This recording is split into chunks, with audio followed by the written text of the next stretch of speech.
وبركاته.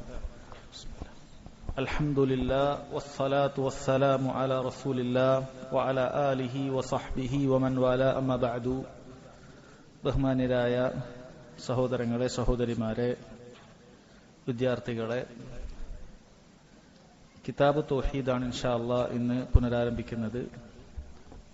ഒരു മുസ്ലിമിനെ സംബന്ധിച്ചിടത്തോളം അവൻ പഠിക്കേണ്ട അറിവുകളിൽ ഏറ്റവും പ്രാധാന്യം അർഹിക്കുന്ന അറിവ് ഏതാണെന്ന് ചോദിച്ചാൽ അത് തൗഹീദ് എന്നല്ലാതെ മറ്റൊരു ഉത്തരമില്ല. അവന്റെ റബ്ബിനെ മനസ്സിലാക്കുക, അവന് റബ്ബിന് കൊടുക്കേണ്ട ഇബാദത്തുകളെ കുറിച്ച് കൃത്യമായി ഒരുവന് ധാരണയുണ്ടാകുക, ഇതിന് സഹായകമാകുന്ന പാഠങ്ങളാണ് കിതാബ് തൗഹീദ് എന്ന ഈ മഹത്തായ ഗ്രന്ഥത്തിൽ ഷെയ്ഖുൽ ഇസ്ലാം മുഹമ്മദ് ബിൻ അബ്ദുൽ വഹാബ് റഹിമഹുല്ലാഹ് കൊടുത്തിട്ടുള്ളത്. ഇന്ന് വായിക്കാൻ പോകുന്ന ഈ അധ്യായം ഒരു മുവഹിദിനെ സംബന്ധിച്ചിടത്തോളം ലാ ഇലാഹ ഇല്ലല്ലാഹ് മുഹമ്മദുൻ റസൂലുള്ളാഹ് എന്ന ഷഹാദത്ത് കലിമ അംഗീകരിച്ചു മുസ്ലിമായ ഒരു മുവഹിദിനെ സംബന്ധിച്ചിടത്തോളം ഒരിക്കലും ഇത് പഠിക്കുന്നതിൽ നിന്നും മാറി നിൽക്കാൻ പാടില്ലാത്തതായ, അല്ലെങ്കിൽ ഇതിനെ തൊട്ട് അജ്ഞത അവനുണ്ടായിരിക്കാൻ പാടില്ലാത്തതായ ഒരു അധ്യായമാണ്. വളരെ പ്രധാനപ്പെട്ട ഒരു അധ്യായമാണിത്. കാരണം ഇത് മനുഷ്യർക്ക് മുഴുവൻ സംഭവിച്ചുകൊണ്ടിരിക്കുന്ന ഒരു തിന്മയെക്കുറിച്ചാണ് ഈ അധ്യായത്തിൽ. ഈ തിന്മയുടെ പ്രത്യേകത എന്താണെന്ന് വെച്ചാൽ, പലപ്പോഴും പല തിന്മകളും ശ്രേഷ്ഠതയേറിയ സമയത്തും ശ്രേഷ്ഠതയേറിയ സ്ഥലത്തുമൊക്കെ എത്തുന്ന സമയത്ത് ആളുകൾ ഒഴിവാക്കിയേക്കും. പക്ഷെ ഈ തിന്മ അങ്ങനെയുള്ള സ്ഥലങ്ങളിൽ പോലും അങ്ങനെയുള്ള സ്ഥലങ്ങളിൽ വെച്ചാണ് പലപ്പോഴും മനുഷ്യനെ ഈ തിന്മ കൂടുതലായി പിടികൂടുന്നത്. നമ്മുടെ മുൻഗാമികളായ സലഫുസ് സാലിഹീങ്ങൾ ഈ കടുത്ത തിന്മ അവരിൽ ഉണ്ടാകുന്നതിനെ തൊട്ട് വളരെയധികം ജാഗരൂകരായിരുന്നു, പേടിച്ചുകൊണ്ടിരുന്നു. നബി സല്ലല്ലാഹു അലൈഹി വസല്ലം ഈ ഉമ്മത്തിൽ ഏറ്റവും നല്ല മനുഷ്യരായ ഖൈറുന്നാസ് എന്ന് അവിടുന്ന് വിശേഷിപ്പിച്ച സഹാബികളോട് നിങ്ങളിൽ ഞാൻ ഇത് പേടിക്കുന്നു, ഇത് സംഭവിക്കുമെന്ന് പേടിക്കുന്നു എന്ന് പറഞ്ഞ് അവരെ ഉണർത്തിയിട്ടുണ്ട്. ഇത് സഹോദരങ്ങളെ ഈ അധ്യായത്തിന്റെ തലക്കെട്ടിൽ വന്നതുപോലെ ബാബു മാ ജാഅ ഫിർ റിയാ, ലോകമാന്യത്തിന്റെ വിഷയത്തിൽ വന്നിട്ടുള്ള അധ്യായം എന്നാണ് അദ്ദേഹം ഇതിന് കൊടുത്തിട്ടുള്ളത്. ഈ അധ്യായവും ഇതിനു ശേഷമുള്ള അധ്യായവും, ഈ രണ്ട് അധ്യായങ്ങളിൽ അദ്ദേഹം പ്രതിപാദിച്ചിട്ടുള്ളത് മനുഷ്യർക്ക് അവരുടെ ഉദ്ദേശത്തിൽ സംഭവിക്കുന്ന, അവരുടെ ഖസ്ദിൽ, ഇറാദത്തിൽ സംഭവിക്കുന്ന ശിർക്കിനെ കുറിച്ചിട്ടാണ്. അവനൊരു പ്രവൃത്തി ചെയ്യാൻ ഒരുങ്ങുന്ന സമയത്ത് അതിന്റെ ലക്ഷ്യത്തിൽ അതെന്തിനു വേണ്ടി ചെയ്യുന്നു, അല്ലെങ്കിൽ അത് ചെയ്യാൻ ആരംഭിച്ചതിന് ശേഷം ഇത് ആർക്കു വേണ്ടി ചെയ്യുന്നു എന്ന നീയത്തിൽ നിന്നും അവൻ തെറ്റിപ്പോയിക്കൊണ്ട് അവൻ അല്ലാഹു അല്ലാത്ത ആളുകൾക്ക് വേണ്ടി ആ അമൽ ചെയ്യുന്ന അവസ്ഥ. അർറിയാ എന്ന് പറയുന്നത് ഭാഷാർത്ഥം സഹോദരങ്ങളെ, ഇത് നമ്മൾ ഉള്ളിലൊന്ന് വെച്ചിട്ട് പുറത്തു മറ്റൊന്ന് കാണിക്കുക എന്നുള്ളതാണ്. ഭാഷാർത്ഥം അങ്ങനെയാണ്. പണ്ഡിതന്മാർ അതിനെ ഭാഷാർത്ഥമായി പറയുന്ന ലുഹൂറുൽ അമലി സാലിഹി അലാ ഖിലാഫി മാ യുബ്തിൻ, അവൻ ഉള്ളിൽ ഒളിപ്പിച്ചതിന് വിരുദ്ധമായി കൊണ്ട് മറ്റൊന്ന് പുറത്തു കാണിക്കുക എന്നുള്ളതാണ്. ഔ ഇൽഹാറു ഖിലാഫ മാ ഫിൽ ബാത്തിൻ, ഉള്ളിലുള്ളതിന് വിരുദ്ധമായ ഒരു കാര്യം പുറത്തു കാണിക്കുക എന്നുള്ളതാണ്. അതുകൊണ്ട് തന്നെ ഭാഷാപരമായി നിങ്ങളിൽ ഒരാളെ ഇഷ്ടപ്പെടുന്നില്ല, പക്ഷെ അയാളെ കണ്ട സമയത്ത് നിങ്ങൾ അയാളോട് നല്ല ചിരിച്ച് പുഞ്ചിരിച്ച് സംസാരിക്കുകയൊക്കെ ചെയ്താൽ നമ്മൾ പറയും, നീ റഅയ്തുഹു, അവനോട് റിയാ ആണ് കാണിച്ചത് എന്ന് പറയും. കാരണം ഉള്ളിൽ നിനക്ക് അവനോട് ഭയങ്കര വെറുപ്പാണ്. ചിരിക്കാൻ മാത്രമുള്ള ഒരു ലോക്യം, ഒരു ബന്ധമൊന്നും അവനോടില്ല. പക്ഷെ അവനെ കണ്ടപ്പോൾ നിനക്ക് ചിരിക്കേണ്ടി വന്നു. അതാണ് ഭാഷാപരമായി റിയാ എന്ന് പറഞ്ഞാൽ അർത്ഥം അതാണ്. എന്നാൽ ശറഇൽ ഈ അധ്യായം കൊണ്ട് നമ്മൾ ഉദ്ദേശിക്കുന്നത് ഈ പറയാൻ പോകുന്ന നിർവചനമാണ്. ഫഹുവ ഇൽഹാറുൽ അമലി സാലിഹ് അമാമ الناس بقصد طلب مدحهم وأن يذكره الناس بخير. എന്താണ് പറഞ്ഞത്? ഇൽഹാറു അമലി സാലിഹ്, സൽക്കർമ്മങ്ങൾ പ്രകടിപ്പിക്കുക, അമാമന്നാസ് ജനങ്ങൾക്ക് മുന്നിലായി, ജനങ്ങൾക്ക് മുന്നിൽ നീ സൽക്കർമ്മങ്ങൾ കാണിക്കുന്നത്, അതിങ്ങനെ സൽക്കർമ്മങ്ങൾ ചെയ്യുന്നത് പ്രകടിപ്പിക്കുക. എന്തിനു വേണ്ടി? ബിഖസ്ദി ത്വലബി മദ്ഹിഹിം, അവരുടെ പുകഴ്ത്തൽ നീ പ്രതീക്ഷിച്ചുകൊണ്ട്. അതാണ് നീ തേടുന്നത്. അവർ നിന്നെ പുകഴ്ത്തണം, നീ നല്ല ഇബാദത്ത് ചെയ്യുന്നവനാണ് എന്ന് അവർ നിന്നെ പുകഴ്ത്തണം. വയദ്കുറഹുന്നാസു ബിഖൈർ, അല്ലെങ്കിൽ അവനെ ജനങ്ങൾ നല്ലത് പരാമർശിക്കണം, അവനെ കുറിച്ച് ആളുകളൊക്കെ നല്ലത് പറയണം. ഇതാണ് അവന്റെ ചിന്ത. സഹോദരങ്ങൾ, ഈ ഒരു ചിന്ത ഇത് യഥാർത്ഥത്തിൽ നമ്മൾ ആരും ഉദ്ദേശിച്ച് നീയത്ത് വെച്ച് ഉണ്ടാക്കിയെടുക്കുന്ന ഒരു കാര്യമായിക്കൊള്ളണമെന്നില്ല. ഒരു പക്ഷെ ഈ ഹദീസൊക്കെ അറിയുന്ന, ഈ വിഷയത്തിന്റെ ഗൗരവം ആവർത്തിച്ച് ഓർമ്മിപ്പിക്കപ്പെട്ട താക്കീത് ചെയ്യപ്പെട്ട ആളുകളിൽ പോലും ഇത് സംഭവിക്കും. നമ്മളൊക്കെ തന്നെ പലപ്പോഴും ഈ ഹദീസുകൾ കേൾപ്പിക്കുകയും ചെയ്ത ആൾക്കാരായിരിക്കും നമ്മൾ, പഠിക്കുകയും പഠിപ്പിക്കുകയും ചെയ്ത ആൾക്കാരായിരിക്കും നമ്മൾ. പക്ഷേ അതുകൊണ്ടൊന്നും നമ്മൾ ആരും ഇതിൽ നിന്നും സുരക്ഷിതരല്ല. എപ്പോഴും പേടിക്കേണ്ട ഒരു കാര്യമാണ്. ഇവിടെ ഒരു പ്രത്യേക കാര്യം പറഞ്ഞു, ബിഖസ്ദി ത്വലബി മദ്ഹിഹിം, അതാണ് അതിന്റെ ഏറ്റവും പ്രധാനപ്പെട്ട കാതലത. ആളുകൾ അവനെ പുകഴ്ത്തണമെന്ന ഉദ്ദേശത്തോടു കൂടിയാണ് ഇത് ചെയ്തത്. ഈ ഒരു ഖൈദ് അത് വളരെ പ്രധാനപ്പെട്ടതാണ്. കാരണം ചില സമയത്തൊക്കെ ഷറഇൽ ആളുകൾ പുകഴ്ത്തണമെന്ന ഉദ്ദേശമില്ലാതെ സാലിഹായ ചില പ്രവർത്തനങ്ങൾ ആളുകൾക്ക് മുമ്പിൽ ചെയ്യാൻ അനുവാദം നൽകാറുണ്ട്. ഉദാഹരണത്തിന്, വളരെ പിശുക്കരായ ആളുകളുടെ മുന്നിൽ ഒരാൾ, അതായത് ധനികരായ ആൾക്കാരാണ്, പക്ഷെ അവർ പിശുക്കരാണ്, കൊടുക്കാറില്ല. പക്ഷെ ഇയാളൊരു മാതൃകയായിക്കൊണ്ട് അവിടെ വെച്ച് കൊടുത്തു കാണിച്ചു കഴിഞ്ഞാൽ ഈ ആളുകളൊക്കെ കൊടുക്കാൻ സാധ്യതയുണ്ട്. അങ്ങനെ ഒരു വലിയൊരു മസ്ലഹത്ത് അതിനുണ്ട് എന്ന് കാണുകയാണ് എങ്കിൽ ആളുകൾ കാണുന്നതിന് വേണ്ടി തന്നെ ഇയാൾക്കത് ചെയ്യാവുന്നതാണ്. പക്ഷേ ഒരിക്കലും അവരുടെ പുകഴ്ത്തലിന് വേണ്ടിയോ ഇയാൾ വലിയ ധർമ്മിഷ്ഠനാണെന്ന് പറയപ്പെടാൻ വേണ്ടിയോ ആകാൻ പാടില്ല. പണ്ഡിതന്മാർ പറയുന്നത് അതിന്റെയും റിയാഇന്റെയും ഇടയിലുള്ള വ്യത്യാസം അറിയുന്നത് ഒരു ഷാർ, ഒരു മുടിയുടെ ഒരു തലനാരിന്റെ വ്യത്യാസമേ ഉള്ളൂ. അതുകൊണ്ട് വളരെ ഗൗരവമുള്ളതാണ്. സലാമത്താണ് ഏറ്റവും പ്രധാനം. സുരക്ഷിതരായി നമ്മൾ ശിർക്കിൽ നിന്ന് രക്ഷപ്പെടുക എന്നുള്ളതാണ് ഏറ്റവും പ്രാധാന്യം അർഹിക്കുന്നത്. പലപ്പോഴും ഇത്തരം മസ്ലഹത്തിനാണ് എന്ന് തുടക്കത്തിൽ പറയുകയും പിന്നീട് യഥാർത്ഥത്തിലുള്ള റിയായിലേക്ക് ആളുകൾ വീണുപോകാൻ സാധ്യതയുമുണ്ട്. അപ്പോൾ ഇങ്ങനെ ഒരു ഭാഗം അതിനുണ്ട്. ഇങ്ങനെയുള്ള ഒരു മസ്ലഹത്തുണ്ടെങ്കിൽ ആളുകൾ കാണുന്നതിന് വേണ്ടി ചിലപ്പോഴൊക്കെ ചില കാര്യങ്ങൾക്ക് വേണ്ടി, ചില നന്മകൾക്ക് വേണ്ടി മുന്നിട്ടിറങ്ങുക എന്നുള്ളത് അനുവദനീയമാണ് എന്നുള്ളത് ശറഇൽ തന്നെ നമുക്കതിന് തെളിവ് കാണാൻ സാധിക്കും. ശരി, റിയാ എന്ന് പറഞ്ഞാൽ സഹോദരങ്ങൾ നമ്മൾ പറഞ്ഞു ആളുകളെ കാണിക്കുന്നതിന് വേണ്ടി, റുഇയ എന്ന വാക്കിൽ നിന്നാണ് അതിൽ ഉണ്ടായിട്ടുള്ളത്. ആളുകളെ കാണിക്കുന്നതിന് വേണ്ടി ചെയ്യുന്ന പ്രവർത്തനമാണ്. അതുപോലെ തന്നെയുള്ള മറ്റൊരു കാര്യമാണ്, റിയായിൽപ്പെട്ട മറ്റൊരു കാര്യമാണ് അത്തസ്മീഅ് എന്ന് പറയുന്നത്. തസ്മീഅ്, കേളി ഉണ്ടാക്കുക. ആളുകളെ അവൻ ചെയ്യുന്ന കാര്യം കേൾപ്പിക്കുക എന്ന് പറയും. ആളുകൾ അവൻ ചെയ്യുന്ന കാര്യം കേൾപ്പിക്കുക. എന്താണ് ഇത് രണ്ടും തമ്മിലുള്ള വ്യത്യാസം എന്ന് പറയുന്നത്?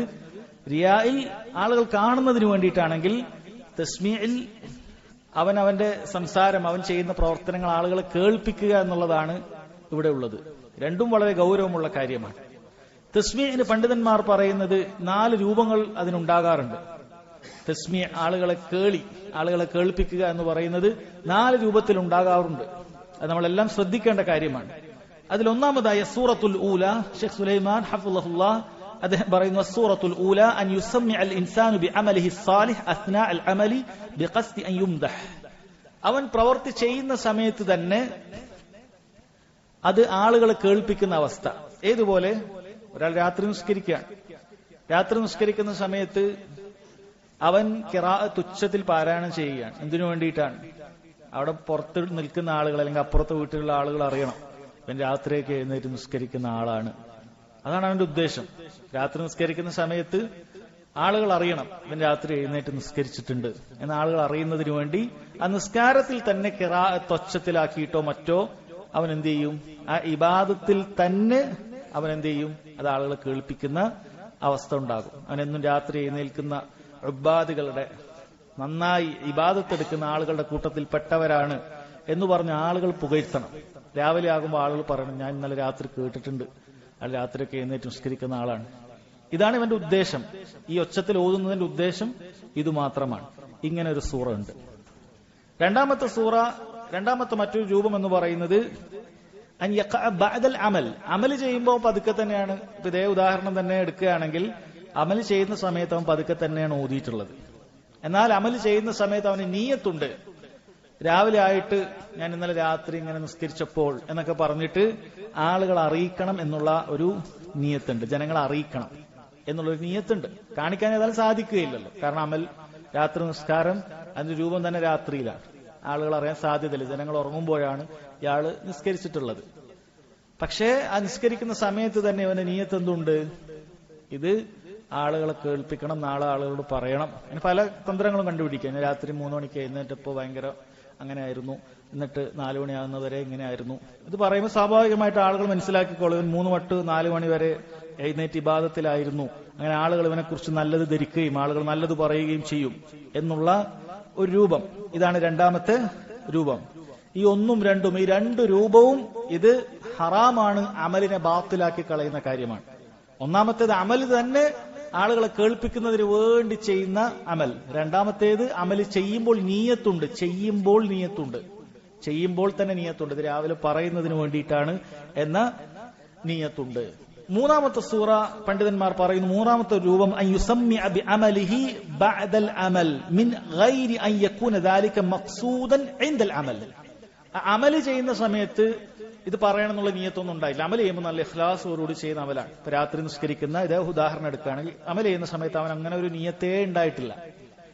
അള്ളാഹ്ക്ക് വേണ്ടി എഴുന്നേറ്റു, അള്ളാഹ്ക്ക് വേണ്ടി നിസ്കരിച്ചു, അങ്ങനെ രാവിലെ ആകുമ്പോൾ മറ്റൊരാളോട് പറയണമെന്നോ അല്ലെങ്കിൽ പിറ്റേ ദിവസം മറ്റൊരാളോട് പറയണമെന്നോ അങ്ങനെ യാതൊരു ചിന്തയും അവനില്ല. പക്ഷെ ഇതൊക്കെ കഴിഞ്ഞതിന് ശേഷം അമലൊക്കെ കഴിഞ്ഞ് ഉച്ചക്ക് ആയി, അപ്പോൾ അവന് പെട്ടെന്നൊരു തോന്നി, ഇന്നലെ രാത്രിത്തെ അമലൊന്നു പറഞ്ഞു കളയാം. ഇവിടെ പണ്ഡിതന്മാർ പറയുന്നു, ഇങ്ങനെ ചെയ്യുന്നത്, ആ ചെയ്യുന്ന പ്രവൃത്തി അത് ഹറാമാണ്, സംശയം ഇല്ല. ആ ചെയ്യുന്ന പ്രവൃത്തി ഹറാം, ആളുകൾ അറിയിക്കുക എന്ന് പറയുന്ന പ്രവൃത്തി ഹറാമാണ്. പക്ഷേ കഴിഞ്ഞുപോയ രാത്രിയിലെ അമൽ അത് ബാത്തിലായി പോവുകയില്ല. കാരണം ആ അമൽ അതിന്റെ ആദ്യം മുതൽ അവസാനം വരെ അള്ളാഹ്ക്ക് വേണ്ടി മാത്രം ചെയ്ത അമലാണ്.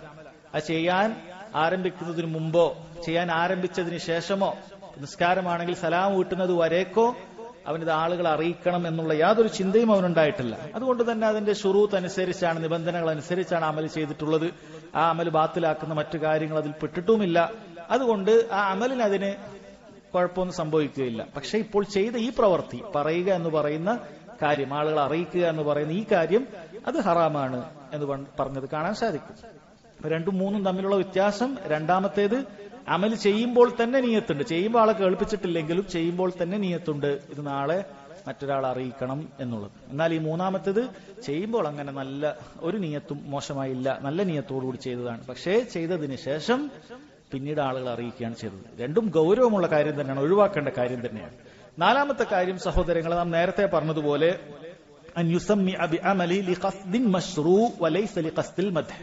ശർഈയായ ഒരു കാരണത്തിന് വേണ്ടിയിട്ടാണ് ആളുകൾ അറിയിക്കുന്നത്, ആളുകളെ പുകഴ്ത്തലിന് വേണ്ടിയിട്ടൊന്നുമല്ല. ഏതുപോലെ നേരത്തെ നമ്മൾ പറഞ്ഞു, പിശുക്കരായ ചില ആളുകളുണ്ട്, പിശുക്കരായ പണക്കാരായ ആൾക്കാരുണ്ട്. അപ്പോ അവരോട് ഇതൊക്കെ പറഞ്ഞാല് അവരിത് കൊടുക്കാൻ സാധ്യത, ഇതാണ് അവന്റെ നീയത്ത്, അവരെ കൊണ്ട് അള്ളാഹുവിന്റെ മാർഗത്തിൽ ചെലവാക്കിപ്പിക്കണം. അതല്ലാതെ എന്നെ അവർ പുകഴ്ത്താൻ, അങ്ങനെ ഒരു നീയത്തെ അവന്റെ മനസ്സിലില്ല. നീയത്ത് അള്ളാഹുവിന് വേണ്ടി മാത്രം ചെയ്തു, അള്ളാഹു മാത്രം സ്വീകരിക്കണം എന്നുള്ള നീയത്താണ്. അവൻ പറയും, ഞാനിങ്ങനെ സാധുക്കളായ ആൾക്കാർ ആ ഭാഗത്തൊക്കെ ഉണ്ട്, അപ്പൊ ഞാൻ അവർക്കൊക്കെ കൊടുക്കാൻ പറ്റി, അവർക്കൊക്കെ ഇനിയും ഒരുപാട് ആളുകൾ കൊടുക്കണം എന്നൊക്കെ ആവശ്യമുള്ള ആൾക്കാരായിരിക്കും എന്നൊക്കെ പറഞ്ഞ് അവരുടെ മുന്നിൽ നമ്മൾ പരാമർശിക്കുന്ന സമയത്ത് അവർ പറയാമോ ഇയാളൊക്കെ കൊടുത്തു, അപ്പൊ നമ്മളൊക്കെ കൊടുക്കേണ്ട ആൾക്കാർ തന്നെയാണല്ലോ എന്ന ചിന്തയിൽ എന്ത് ചെയ്യും, ഇയാളൊക്കെ കൊടുക്കുമെന്നാണ്. അപ്പൊ ആ ഒരു നിയത്ത് മാത്രമേ ഉള്ളൂ. ഇതിനെ കുറിച്ചിട്ട് പണ്ഡിതന്മാർ പറയുന്നത് ഇത് ശർഈയായ കാര്യം തന്നെയാണ്, ഇതിൽ തെറ്റില്ല. മാത്രവുമല്ല, ഇയാൾ ഈ പറയുന്നതിന്റെ ഫലമായിട്ട് ഈ ആളുകളൊക്കെ സദഖ കൊടുത്തിട്ടുണ്ട് എങ്കിൽ അവർക്കൊരു ഖൈർ അറിയിച്ചു കൊടുത്തതിന്റെ പ്രതിഫലവും ഈ പറഞ്ഞ ആൾക്കുണ്ട് എന്നാണ്. പക്ഷെ ഇത് നേരത്തെ പറഞ്ഞതുപോലെ ശ്രദ്ധിക്കുക, ഒരു തലനാരിയുടെ അപ്പുറത്തും ഇപ്പുറത്തുള്ള കാര്യമാണ്. ഇത് ഈ പറയുന്ന സമയത്ത് ആളുകൾ എന്നെ പുകഴ്ത്തണം എന്നുള്ള ചിന്തയാണ് മനസ്സിൽ കടന്നു വരുന്നത് എങ്കിൽ, അല്ലെങ്കിൽ ഈ പണക്കാരായ ആളുകൾ എന്നെ പുകഴ്ത്തി പറയണം, ആള് വലിയ ധർമ്മിഷ്ഠനാണ്, നമ്മൾ പഠിക്കേണ്ടതാണ്, അങ്ങനെ എന്നെ കുറിച്ചിട്ട് ആളുകൾ പുകഴ്ത്തണം എന്നുള്ള ചിന്തയാണ് ഉണ്ടാകുന്നത് എങ്കിൽ അത് ഗൗരവമുള്ള കാര്യമാണ്, നമ്മൾ ശ്രദ്ധിക്കുക. അപ്പോൾ ഈ തസ്മീഇന്, കേളി ഉണ്ടാക്കുക എന്നുള്ളതിന് 4 രൂപമുണ്ട്. അതിൽ 3 രൂപവും പാടില്ലാത്ത ഹറാമായ കാര്യമാണ്. നാലാമത്തെ ഇങ്ങനെ ഒരു രൂപം അത് പറ്റുന്ന രൂപമാണ്. എന്ത് തന്നെയാലും റിയാഉം സുംഅത്തും, ആളുകളെ കാണിക്കാൻ വേണ്ടി ചെയ്യലും അല്ലെങ്കിൽ ചെയ്തതിന് ശേഷം അല്ലെങ്കിൽ ചെയ്യുന്നതോടൊപ്പം ആളുകൾ അറിയിക്കുകയും ചെയ്യുക എന്നുള്ള കേളി ഉണ്ടാക്കുക എന്നുള്ള സുംഅത്തും രണ്ടും വളരെ മ്ലേച്ഛകരമായ പ്രവർത്തനമാണ് എന്നതിൽ യാതൊരു സംശയവുമില്ല. ഗൗരവമുള്ള പ്രവർത്തനമാണ്, നിസ്സാരമായ ഒരു കാര്യമേ അല്ല. നബി സല്ലല്ലാഹു അലൈഹി വസല്ലം പറഞ്ഞൊരു ഹദീസ്, അത് ഞാൻ ലഫ്ദൻ ബി ലഫ്ദ് നിങ്ങൾക്ക് പറഞ്ഞു തരുന്നില്ല, നിങ്ങൾ ഒരുപാട് തവണ കേട്ട കാര്യമാണ്. ആശയം മാത്രം പറയും. 3 ആളുകൾ നാളെ ഖിയാമത്ത് നാളിൽ അള്ളാഹു സുബ്ഹാനഹു വ തആലയുടെ മുന്നിലെത്തുന്ന സമയത്ത് ഒരു 3 വിഭാഗം ആളുകളെ അള്ളാഹു ആദ്യം അവരുടെ കാര്യത്തിലാണ് വിധി തീർപ്പാക്കുന്നത്. ആരൊക്കെയാണത്? നിങ്ങൾ കേട്ടിട്ടുള്ളതാണ്. ഒന്ന്, ഒരു ധർമ്മിഷ്ഠനായ വ്യക്തിയാണ്, അള്ളാഹുവിന്റെ മാർഗത്തിൽ സ്വതക്ക ചെയ്ത് ധർമ്മിഷ്ഠനായ വ്യക്തി. രണ്ടാമത്തെ കാര്യം, ഇൽമു പഠിക്കുകയും അത് ആളുകൾക്ക് പഠിപ്പിക്കുകയൊക്കെ ചെയ്ത, ഖുർആനൊക്കെ നന്നായി പാരായണം ചെയ്ത ആളുകൾക്ക് പഠിപ്പിച്ചു കൊടുക്കുകയൊക്കെ ചെയ്യുന്ന ഖാരിയായിട്ടുള്ള ഒരു വ്യക്തി. മൂന്നാമത്തെ വ്യക്തി എന്ന് പറയുന്നത്, അവൻ അള്ളാഹുവിന്റെ മാർഗത്തിൽ തന്റെ സമ്പത്തും ശരീരവും ഒക്കെ ചെലവാക്കി അള്ളാഹുവിന്റെ മാർഗത്തിൽ ജിഹാദിനു വേണ്ടി പുറപ്പെട്ട, യുദ്ധത്തിനു വേണ്ടി പുറപ്പെട്ട ഒരു വ്യക്തിയാണ്. ഈ 3 പ്രവർത്തനം പറയുന്ന സമയത്ത് നമ്മൾ മനസ്സിലാക്കരുത്, ഈ 3 ആളുകൾക്ക് ഈ 3 പ്രവർത്തനം മാത്രമേ വിഷയമുള്ളൂ, ബാക്കിയുള്ള വിഷയത്തിലൊക്കെ റിയായാൽ അത് വലിയ ഗൗരവമില്ല എന്ന് വിചാരിക്കരുത്. ഈ 3 പ്രവൃത്തിയെക്കുറിച്ച് ശരിക്കും ചിന്തിക്കണം. ഈ 3 പ്രവൃത്തി ചെയ്യുന്ന വ്യക്തികൾക്ക് പോലും ഇത് സംഭവിച്ചപ്പോൾ അവർ ശിക്ഷയിൽ നിന്ന് രക്ഷപ്പെട്ടിട്ടില്ല എങ്കിൽ അതിന്റെ താഴെയുള്ള പ്രവൃത്തിയുള്ള ആളുകളുടെ അവസ്ഥ എന്താണ്? കാരണം ഇത് വളരെയധികം ശ്രേഷ്ഠകരമായ പ്രവൃത്തിയാണ്. അള്ളാഹുവിന്റെ മാർഗത്തിൽ സ്വതക്ക കൊടുക്കുക. കാരണം അവനവൻ അധ്വാനിച്ച ഹലാലായ സമ്പത്ത്, കഷ്ടപ്പെട്ട സമ്പത്ത്, അത് ഈമാനുള്ളത് കൊണ്ടാണ്, അള്ളാഹുവിൽ നിന്ന് കിട്ടുമെന്നുള്ള പ്രതീക്ഷ ഉള്ളത് കൊണ്ടാണ് പൊതുവെ ആളുകൾ ചെലവഴിക്കുക. അങ്ങനെയുള്ള പ്രവർത്തനമാണ് ലാഹിറായി അവൻ ചെയ്തിട്ടുള്ളത്. 2, അള്ളാഹുവിന്റെ മാർഗത്തിൽ മരിച്ച വ്യക്തിയാണ്, ജീവൻ തന്നെ അള്ളാഹുവിന്റെ മാർഗത്തിൽ കൊണ്ടുപോയി കൊടുത്തിരിക്കുകയാണ്. 3, ദീൻ പഠിക്കുകയും പഠിപ്പിക്കുകയും ചെയ്ത ആളാണ്. അത് എളുപ്പമുള്ള കാര്യമല്ല. ഇതൊക്കെ ചെയ്തിട്ടുണ്ട്. അപ്പൊ ലാഹിറായിട്ട് എത്ര മനോഹരമായ അല്ലെങ്കിൽ എത്ര വലിയ സ്ഥാനമുള്ള പ്രവൃത്തിയാണെങ്കിലും ഇതിന്റെ ഉദ്ദേശം നന്നായിട്ടില്ലെങ്കിൽ ആ പ്രവൃത്തി എത്ര വലിയ ഉന്നതമായ പ്രവൃത്തിയാണ് എന്നുള്ളത് കൊണ്ട് അല്ലാഹു തആല അത് അഫ്വാക്കുന്നില്ല, മാഫാക്കി കൊടുക്കുന്നില്ല. കാരണം ഗൗരവമാണ് സംഭവിച്ചിട്ടുള്ളത്, ശിർക്കാണ് സംഭവിച്ചിട്ടുള്ളത്. അള്ളാഹുവിന്റെ പ്രീതി ഉദ്ദേശിക്കുന്നതിന് പകരം, അള്ളാഹുവിനെ കണ്ടുമുട്ടണം എന്ന് ഉദ്ദേശിക്കുന്നതിന് പകരം അവൻ ആളുകൾക്ക് മുന്നിൽ ഞാനൊരു ഖാരിയാണ്, ഞാൻ വലിയ പണ്ഡിതനാണ് എന്ന് പറയപ്പെടാൻ വേണ്ടിയാണ് ഒരാൾ ചെയ്തത്.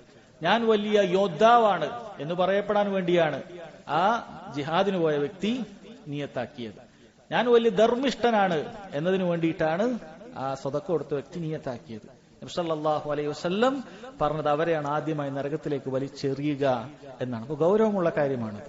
വിദ്യാർത്ഥികളായ ആളുകളും പഠിപ്പിക്കുന്ന ആളുകളും അതിനുവേണ്ടി ദീനി പ്രവർത്തന രംഗത്തുള്ള ആളുകളും എല്ലാവരും ശ്രദ്ധിക്കേണ്ട കാര്യമാണ്. നമ്മുടെ ഇഖ്ലാസ് വളരെയധികം നന്നാക്കണം. നമ്മൾ ചെയ്യുന്ന പ്രവൃത്തി അത് ഉള്ളും പുറവും നന്നായിരിക്കേണ്ടതുണ്ട്. ബാഹ്യമായി നന്നാക്കിയാൽ മാത്രം പോരാ, നമ്മുടെ നീയത്ത് അത് വളരെയധികം നന്നാക്കണം.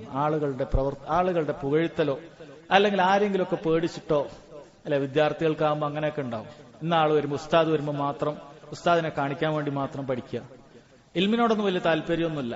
ഉപ്പയും ഉമ്മയും വരുമ്പോൾ മാത്രം മുസ്തഫൊക്കെ വെച്ച് ഓതുക. ഉപ്പയും ഉമ്മയും പോയാൽ പഠിക്കുന്നില്ല എന്ന് മാത്രമല്ല, ചിലപ്പോൾ ചില കുട്ടികൾ, ചില ആളുകൾ അതിന് വിരുദ്ധമായിട്ടായിരിക്കും ചെയ്യുക. ചിലപ്പോൾ അതിന്റെ താഴെ വീഡിയോ ഗെയിം കളിക്കായിരിക്കും, അല്ലെങ്കിൽ ആ രൂപത്തിൽ എന്തെങ്കിലുമൊക്കെ ഹറാമായ കാര്യങ്ങളൊക്കെ ചെയ്യായിരിക്കും. മാതാപിതാക്കൾ വരുന്ന സമയത്ത് അല്ലെങ്കിൽ ഉസ്താദുമാർ വരുന്ന സമയത്ത് ആ നന്മ ബാഹ്യമായി കാണിക്കുക. ഇവിടെ വളരെ ഗൗരവമുള്ള കാര്യമാണ്. വിദ്യാർത്ഥികളും ശ്രദ്ധിക്കണം, എല്ലാവരും ശ്രദ്ധിക്കേണ്ട കാര്യമാണ്. നമ്മുടെ ചെറിയ പ്രായത്തിൽ തന്നെ മനസ്സിലാക്കേണ്ട, നമ്മുടെ മനസ്സിൽ മുളപ്പിക്കേണ്ട കാര്യമാണ്. നല്ല നിയത്തുണ്ടെങ്കിൽ മാത്രമേ അല്ലാഹു സുബ്ഹാനഹു വ തആല നമ്മുടെ അമലുകൾ സ്വീകരിക്കുകയുള്ളൂ. നമ്മൾ ഖുർആൻ പഠിക്കുന്നവരാണ്, ഹദീസുകൾ പഠിക്കുന്നവരാണ്. ഈ പഠിക്കുന്നത് എനിക്ക് നാളെ പരലോകത്ത് ഉപയോഗം കിട്ടണം എന്ന നിയത്തല്ലാതെ മറ്റെന്തെങ്കിലും നിയത്ത് കൊണ്ടാണ് നിങ്ങൾ പഠിക്കുന്നത് എങ്കിൽ നമ്മൾ ഈ കഷ്ടപ്പെടുന്നതൊക്കെ പാഴായി പോകുന്ന അവസ്ഥയാണ്. നമ്മൾ കഷ്ടപ്പെടുന്നതൊക്കെ അല്ലാഹു സുബ്ഹാനഹു വ തആല സ്വീകരിക്കപ്പെടാത്ത അവസ്ഥയാണ്. എന്നാൽ നിയത്ത് നന്നാണെങ്കിലോ നാം ചെലവഴിക്കുന്ന ഓരോ നിമിഷവും അല്ലാഹു സുബ്ഹാനഹു വ തആല വലിയ പ്രതിഫലം നൽകുന്നതാണ്. കാരണം നാം അള്ളാഹുവിന്റെ ഭവനത്തിലാണുള്ളത്. അള്ളാഹുവിന്റെ ഭവനത്തിൽ നിന്നും 2 ആയത്ത് പാരായണം ചെയ്യുന്നതിന് തന്നെ വലിയ 2 ഒട്ടകങ്ങൾ അള്ളാഹുവിന്റെ മാർഗത്തിൽ ചെലവഴിക്കുന്നതിന് പ്രതിഫലമാണ്. 2 ആയത്ത് പഠിക്കുന്നത്. അപ്പോൾ ഒരുപാട് ആയത്തുകൾ പഠിക്കുന്ന ആളുകൾക്ക് പ്രതിഫലം എന്തായിരിക്കും? അപ്പോൾ വളരെ ഗൗരവത്തിൽ നമ്മൾ കാര്യം മനസ്സിലാക്കേണ്ടതുണ്ട്. നബി സല്ലല്ലാഹു അലൈഹി വസല്ലം ഈ വിഷയത്തിൽ പറഞ്ഞ 1-2 ഹദീസുകൾ ആദ്യം പറഞ്ഞതിന് ശേഷം നമുക്ക് കിതാബിലുള്ള ഹദീസിലേക്ക് പോകാം. നബി സല്ലല്ലാഹു അലൈഹി വസല്ലം ആളുകളെ കാണിക്കുന്ന ഈ റിയാഇനെ, ലോകമാന്യത്തിന് ഷിർക്ക് എന്ന് തന്നെ വിശേഷിപ്പിച്ചത് കാണാൻ സാധിക്കും. മഹ്മൂദ് ബിൻ ലബീദ് റളിയല്ലാഹു അൻഹു അദ്ദേഹം ഉദ്ധരിക്കുന്ന ഹദീസിൽ കാണാം ഖാല റസൂലുള്ളാഹി സ്വല്ലല്ലാഹു അലൈഹി വസല്ലം റസൂലുള്ളാഹി സ്വല്ലല്ലാഹു അലൈഹി വസല്ലം പറഞ്ഞു യാ അയ്യുഹന്നാസ് അല്ലയോ ജനങ്ങളെ ഇയ്യാകും വശിർക സറായിർ രഹസ്യമായ ഷിർക്കിനെ നിങ്ങൾ കരുതിയിരിക്കുക ജനങ്ങളെ ഖാലു യാ റസൂലല്ലാഹ് വമ ശിർകു സറായിർ അല്ലാഹുവിന്റെ റസൂലേ എന്താണ് ഷിർകു സറായിർ രഹസ്യമായ രഹസ്യത്തിലുള്ള ഷിർക്ക് എന്ന് പറയുന്നത് എന്താണ് എന്ന് ചോദിച്ചു അവിടുന്ന് പറഞ്ഞു അവിടുന്ന് ഒരു ഉദാഹരണത്തിലൂടെയാണ് അത് വിശദീകരിച്ചു കൊടുത്തത് യഖൂമു റജുലു ഫയുസയ്യിനു സ്വലാതഹു ജാഹിദൻ ലിമാ യറാ മിൻ നളരിൻ നാസി ഇലൈഹി ഫദാലിക ശിർകു സറായിർ ഒരു വ്യക്തി എഴുന്നേറ്റ് നിസ്കരിക്കുകയാണ് അവനിലേക്ക് ആളുകളുടെ നോട്ടം പതിയുന്നുണ്ട് എന്ന് കണ്ടപ്പോൾ അവൻ എന്ത് ചെയ്തു അത് നന്നാക്കാൻ വേണ്ടി പരിശ്രമിച്ച് വളരെ ഭംഗിയായി നിസ്കരിക്കുകയാണ് ശരിക്കും ശ്രദ്ധിക്കണം ശരിക്കും ശ്രദ്ധിക്കേണ്ട കാര്യമാണ് ഒരാൾ കൈകെട്ടി നിസ്കരിക്കുന്ന സമയത്ത് ആരുമില്ല പക്ഷെ ഒരാൾ കയറി വന്നപ്പോ അതിന്റെ നിസ്കാരക്കാകെ മാറി പെട്ടെന്നൊരു ഖുശൂഇന്റെ ഭാവവും ഖുശൂഇന്റെ സുന്നത്തൊക്കെ അനുസരിച്ചൊരു പ്രത്യേകം അയാളെ കാണിക്കുന്നതിന് വേണ്ടി ഞാൻ നല്ല സുന്നത്തൊക്കെ അനുസരിച്ച് നിസ്കരിക്കുന്ന ആളാണ് ഞാൻ നന്നായി ദീർഘമായി ചിലപ്പോൾ ചെറിയ കുല്ലുള്ളാഹുതൊക്കെ ഓതി നിസ്കരിക്കാൻ തീരുമാനിച്ച ആളായിരിക്കും ഒരാളെ കണ്ട സ്ഥിതിക്ക് ഒരു ബക്കറ ഓതിക്കളയാം അങ്ങനെ അരമണിക്കൂർ നിൽക്കുന്ന ഒരേ നൃത്തം ഇയാൾ പോകുന്നത് വരെ ഞാൻ നിൽക്കാൻ ഇയാൾ വിചാരിക്കട്ടെ ഞാൻ ഒരുപാട് നിന്ന് നിസ്കരിക്കുന്ന ആളാണ് ഇയാൾ പോയാൽ പിന്നെ പെട്ടെന്ന് അങ്ങനെയാണ് ഉണ്ടാവുക അള്ളാഹുവിനെ പേടിക്കുന്ന ആളെ സംബന്ധിച്ചിടത്തോളം ആരും ഇല്ലാത്ത സമയത്ത് അയാൾക്ക് നന്നായി ഇബാദത്ത് ചെയ്യാൻ സാധിക്കും ആളുകൾ ഉണ്ടാകുന്നതായിരിക്കും അയാൾക്ക് പ്രയാസം എന്നാൽ ഇഖ്ലാസ് ഇല്ലാത്ത റിയാ ഉള്ള ആളുകളെ സംബന്ധിച്ച ആളുകൾക്ക് ആളില്ലാത്തപ്പോ ഇബാദത്ത് ചെയ്യാൻ വലിയ ഇൻട്രസ്റ്റ് ഉണ്ടാവില്ല ആരും ഇല്ലാതെ ഒറ്റയ്ക്ക് നിൽക്കുന്ന സമയത്ത് ഒരു ഇബാദത്തിന് ഒരു താല്പര്യം ഉണ്ടാവില്ല കൊടുക്കാനും താല്പര്യമില്ല നിസ്കരിക്കാനും താല്പര്യമില്ല ഓതാനും താല്പര്യമില്ല എന്നാൽ ആളുകളെ കാണുന്ന സമയത്ത് നിസ്കരിക്കാനും ഓതാനും ഒക്കെ ആളുകളെ കാണിക്കുന്നതിന്റെ ഉദ്ദേശത്തിന് വേണ്ടിയിട്ടാണെങ്കിൽ ഗൗരവമാണ് ആളുകളെ കാണിക്കാനുള്ള ഉദ്ദേശത്തിന് വേണ്ടിയിട്ടാണ് ആളുകളുടെ മുമ്പിൽ ചെയ്യുന്നത് എങ്കിൽ വളരെ ഗൗരവമുള്ള കാര്യമാണ് നബി സല്ലല്ലാഹു അലൈഹി വസല്ലം അശ്ശിർകു സറായിർ രഹസ്യമായ ഷിർക്ക് എന്നാണ് പറഞ്ഞത് എന്താണ് രഹസ്യമായത് കാരണം പരസ്യമായിട്ട് ആർക്കും മനസ്സിലാവില്ല ഇയാള് ഈ ചെയ്യുന്നത് വന്ന ആൾക്ക് തിരിയില്ല ഇതെന്നെ കണ്ടുകൊണ്ടാണ് ഇങ്ങനെ ചെയ്യുന്നത് എന്നുള്ളത് വന്ന ആൾക്ക് മനസ്സിലാക്കാൻ സാധിക്കില്ല രഹസ്യമായിട്ടാണ് അള്ളാഹു സുബ്ഹാനഹു വ തആലക്കാണ് ഇത് അറിയാൻ സാധിക്കുന്നത് അതുകൊണ്ട് തന്നെ നമ്മളെ സംബന്ധിച്ചിടത്തോളം ഒരാളെ കണ്ടാൽ അവന് റിയാ ആണ് എന്നൊന്നും നമുക്ക് പറയാൻ സാധിക്കുക അങ്ങനെ പറയാനും പാടില്ല അല്ലെ നമ്മൾ ഒരാളുടെ നീയത്ത് അറിയാതെ അയാളുടെ നീയത്തിനെ ചോദ്യം ചെയ്യുക എന്നുള്ളത് നമുക്ക് പാടില്ല ഒരാൾ സുന്നത്തനുസരിച്ച് വേഷം ധരിച്ചാൽ അല്ലെങ്കിൽ സുന്നത്തനുസരിച്ച് അമലുകൾ ചെയ്യുന്ന സമയത്ത് റിയാ ആണ് ആളുകളെ കാണിക്കുക അങ്ങനെ നമ്മൾ ഒരിക്കലും പറയാൻ പാടില്ല ഹറാമാണ് ഒരു വ്യക്തിയെ കുറിച്ച് അങ്ങനെ കുത്തി പറയുക അയാളെ കുറിച്ച് ഇല്ലാത്തത് പറയുക എന്നുള്ളത് പാടില്ലാത്ത നമ്മൾ അങ്ങനെ ചെയ്യാൻ പാടില്ല മറ്റൊരാളുടെ നീയത്തിനെ അളക്കാൻ അള്ളാഹു സുബ്ഹാനഹു വ തആല നമ്മളെ ഏൽപ്പിച്ചിട്ടില്ല അള്ളാഹു സുബ്ഹാനഹു വ തആലക്ക് നന്നായി അറിയുന്ന കാര്യമാണ് അതുകൊണ്ട് തന്നെ ഈ പറഞ്ഞതുപോലെ ഇത് രഹസ്യത്തിലാണ് ഈ സംഭവിക്കുക അള്ളാഹു തആലക്ക് മാത്രമേ ഇത് അറിയുകയുള്ളൂ ഇതിന് ആർക്ക് വേണ്ടിയാണ് ഈ ചെയ്തത് ആർക്ക് വേണ്ടിയിട്ടാണ് ഈ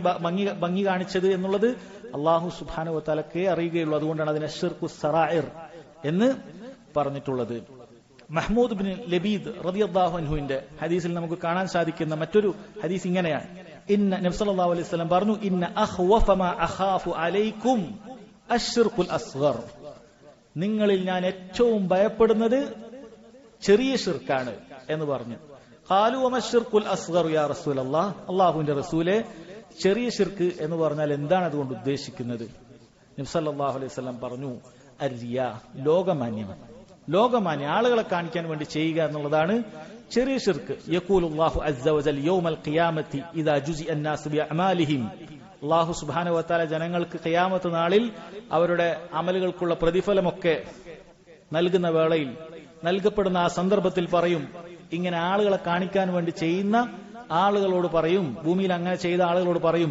ഇദ്ഹബു ഇലല്ലദീന കുൻതും തുറാഊന ഫിദ് ദുനിയ ഫൻദുറു ഹൽ തജിദൂന ഇൻദഹും ജസാഅ ഈ ഒരു തിന്മയിൽ നിന്നും ഈ ഒരു കടുത്ത തിന്മയിൽ നിന്നും നമുക്ക് രക്ഷപ്പെടാൻ ഏറെ സഹായകമാകുന്ന ഒരു കാര്യം ഈ ഹദീസിലുണ്ട് എന്താണ് ഖിയാമത്ത് നാളിൽ അല്ലാഹു സുബ്ഹാനഹു വ തആല ഇക്കൂട്ടരോട് പറയുന്നത് ഇദ്ഹബു ഇലല്ലദീന കുൻതും തുറാഊന ഫിദ് ദുനിയ നിങ്ങൾ ദുനിയാവിൽ ആരെ കാണിക്കാൻ വേണ്ടിയിട്ടാണോ അമലുകൾ ചെയ്തിട്ടുള്ളത് അവരുടെ അടുക്കലേക്ക് നിങ്ങൾ ചെല്ലുക ഫൻദുറു ഹൽ തജിദൂന ഇൻദഹും ജസാഅ നിങ്ങൾ പോയി നോക്ക് അവരുടെ അടുക്കൽ നിങ്ങൾക്കുള്ള പ്രതിഫലം കിട്ടുമോ എന്ന് നോക്ക് എന്ന് അല്ലാഹു സുബ്ഹാനഹു വ തആല അവനെ ആക്ഷേപിച്ചുകൊണ്ട് പറയുന്നതാണ് അല്ലെ അള്ളാഹുവിനല്ലാതെ ഒരാൾക്കും ഒരു പടപ്പിനും അവിടുന്ന് സംസാരിക്കാൻ പോലും സാധിക്കാത്തൊരവസ്ഥയാണ് അള്ളാഹുവിന്റെ കയ്യിൽ മാത്രം ആധിപത്യമുണ്ട് എന്ന് എല്ലാവർക്കും വെളിവാകുന്ന മാലിക് യൗമിദ്ദീൻ ആ ദിവസമാണത് അള്ളാഹുവിനല്ലാതെ മറ്റൊരാൾക്കും ഒരു കാര്യത്തിലും ഒന്നും ചെയ്യാൻ സാധിക്കാത്ത ദിവസമാണ്.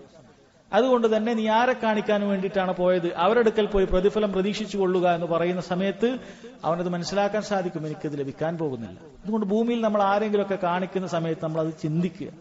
നമ്മൾ ഒരാളെ കാണിക്കാൻ വേണ്ടിയാണ് കൊടുക്കുന്നത്, ഒരാളെ കാണിക്കാൻ വേണ്ടിയാണ് ചെയ്യുന്നതെങ്കിൽ ചിന്തിക്കുക, ഈ വ്യക്തിക്ക് നാളെ എനിക്ക് എന്ത് തരാൻ സാധിക്കും? ഞാനിത് അള്ളാഹു താലക്ക് വേണ്ടി മാത്രം ചെയ്താൽ അള്ളാഹു എനിക്ക് പ്രതിഫലം നൽകും. ഇയാളെ കാണിച്ചിട്ട് എനിക്ക് എന്താണ് കിട്ടാനുള്ളത്? കൂടിപ്പോയാൽ ദുനിയാവിൽ, അത് തന്നെ അടുത്തൊരു അധ്യായം വരുന്നുണ്ട്, ദുനിയാവ് ഉദ്ദേശിക്കുന്ന ആളുകളെ കുറിച്ചിട്ടുള്ള അധ്യായം വരുന്നുണ്ട്. അങ്ങനെ ദുനിയാവ് കിട്ടുകയാണെങ്കിൽ ദുനിയാവിൽ ചിലപ്പോൾ ആരെങ്കിലുമൊക്കെ പണമൊക്കെ കൊടുത്തേക്കാം, അല്ലെ? ചില ആളുകളുടെ മുന്നിൽ ഇബാദത്തൊക്കെ ചെയ്താൽ, പണ്ട് കാലത്താണെങ്കിൽ രാജാക്കന്മാരുടെ മുന്നിലൊക്കെ ഇബാദത്ത് ചെയ്ത ചിലപ്പോൾ രാജാക്കന്മാരൊക്കെ വലിയ സ്വർണ്ണക്കിഴിയൊക്കെ സമ്മാനിച്ചേക്കും. ഇനി അങ്ങനെ എന്തെങ്കിലും കിട്ടിയാൽ തന്നെ എത്ര നൈമിഷികമായ കാര്യമാണ് ലഭിക്കുന്നത്. ഖിയാമത്ത് നാളിൽ കടുത്ത ശിക്ഷിക്കും. ഈ പറയുന്ന ആളുകൾക്കൊന്നും ഒരു അധ്യാപകനും വിദ്യാർത്ഥിക്ക് എന്തെങ്കിലുമൊക്കെ നൽകാൻ സാധിക്കുകയില്ല. ഒരു മാതാവിനോ ഒരു പിതാവിനോ തന്റെ കുട്ടിക്ക് ഒന്നും നൽകാൻ സാധിക്കുകയില്ല. അവരെ കാണിക്കാൻ വേണ്ടിയിട്ടാണ് മക്കൾ ചെയ്തിട്ടുള്ളത് എങ്കിൽ, അല്ലെങ്കിൽ നാട്ടുകാർക്കോ അല്ലെങ്കിൽ കൂട്ടുകാർക്കോ ഒരാൾക്കും ഒന്നും തരാൻ സാധിക്കുകയില്ല.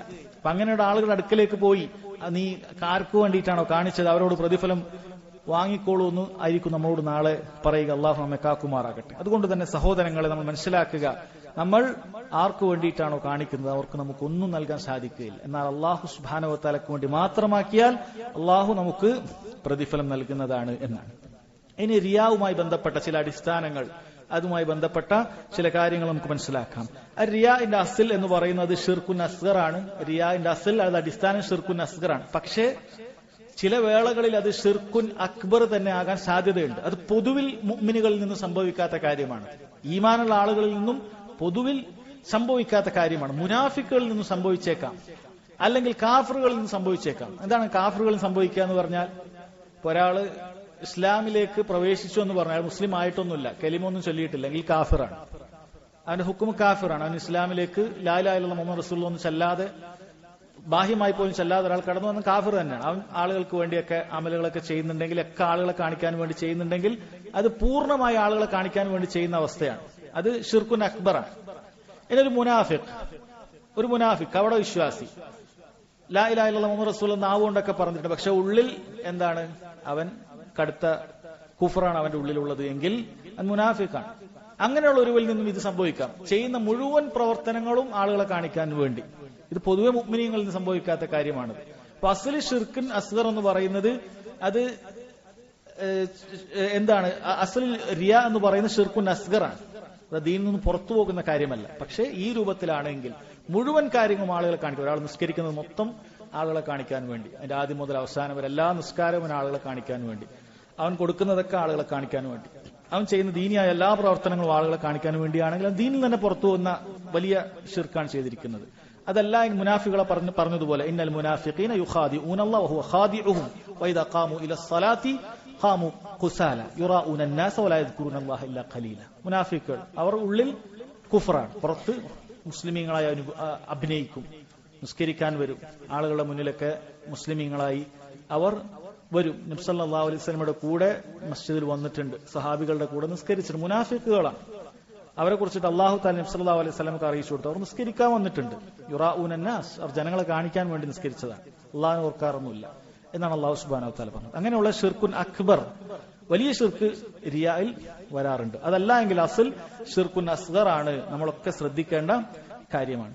ഇനി ഈ ഷിർക്കുൻ അസ്ഗർ എങ്ങനെയാണ് അമലിൽ ഉണ്ടാക്കുന്ന സ്വാധീനം എന്താണ്? അമലിനെ എന്താക്കി കളയും? ഷിർക്കുൻ അസ്ഗർ അമലിലേക്ക് വന്നാൽ അതിനുള്ള സ്വാധീനം എന്താണ്? ഇത് നമ്മൾ ശരിക്കും മനസ്സിലാക്കേണ്ട ഒരു ഫിഖ്ഹാണത്. അതിലൊന്നാമത്തെ കാര്യം, ഷിർക്കുൻ റിയാ അത് അമലിൽ മുഴുവനായി വന്നു കഴിഞ്ഞാൽ, അതിന്റെ ആദ്യം മുതൽ അവസാനം വരെ മുഴുവനായി സംഭവിച്ചു കഴിഞ്ഞാൽ ആ അമൽ ബാത്തിലായി പോകും. ഒരാളുടെ അമൽ നിസ്കാരം അതിന്റെ ആദ്യം മുതൽ അവസാനം വരെ ആളുകളെ കാണിക്കുന്നതിന് വേണ്ടിയിട്ടാണ്. ആ നിസ്കാരം നിസ്കരിച്ചത് തന്നെ ആളുകളെ കാണിക്കുന്നതിന് വേണ്ടിയിട്ടാണ്, ഒരാളെ കാണിക്കാൻ വേണ്ടിയിട്ടാണ് എങ്കിൽ അത് എന്തായിരിക്കും? ആ അമൽ ബാത്തിലായി പോകും.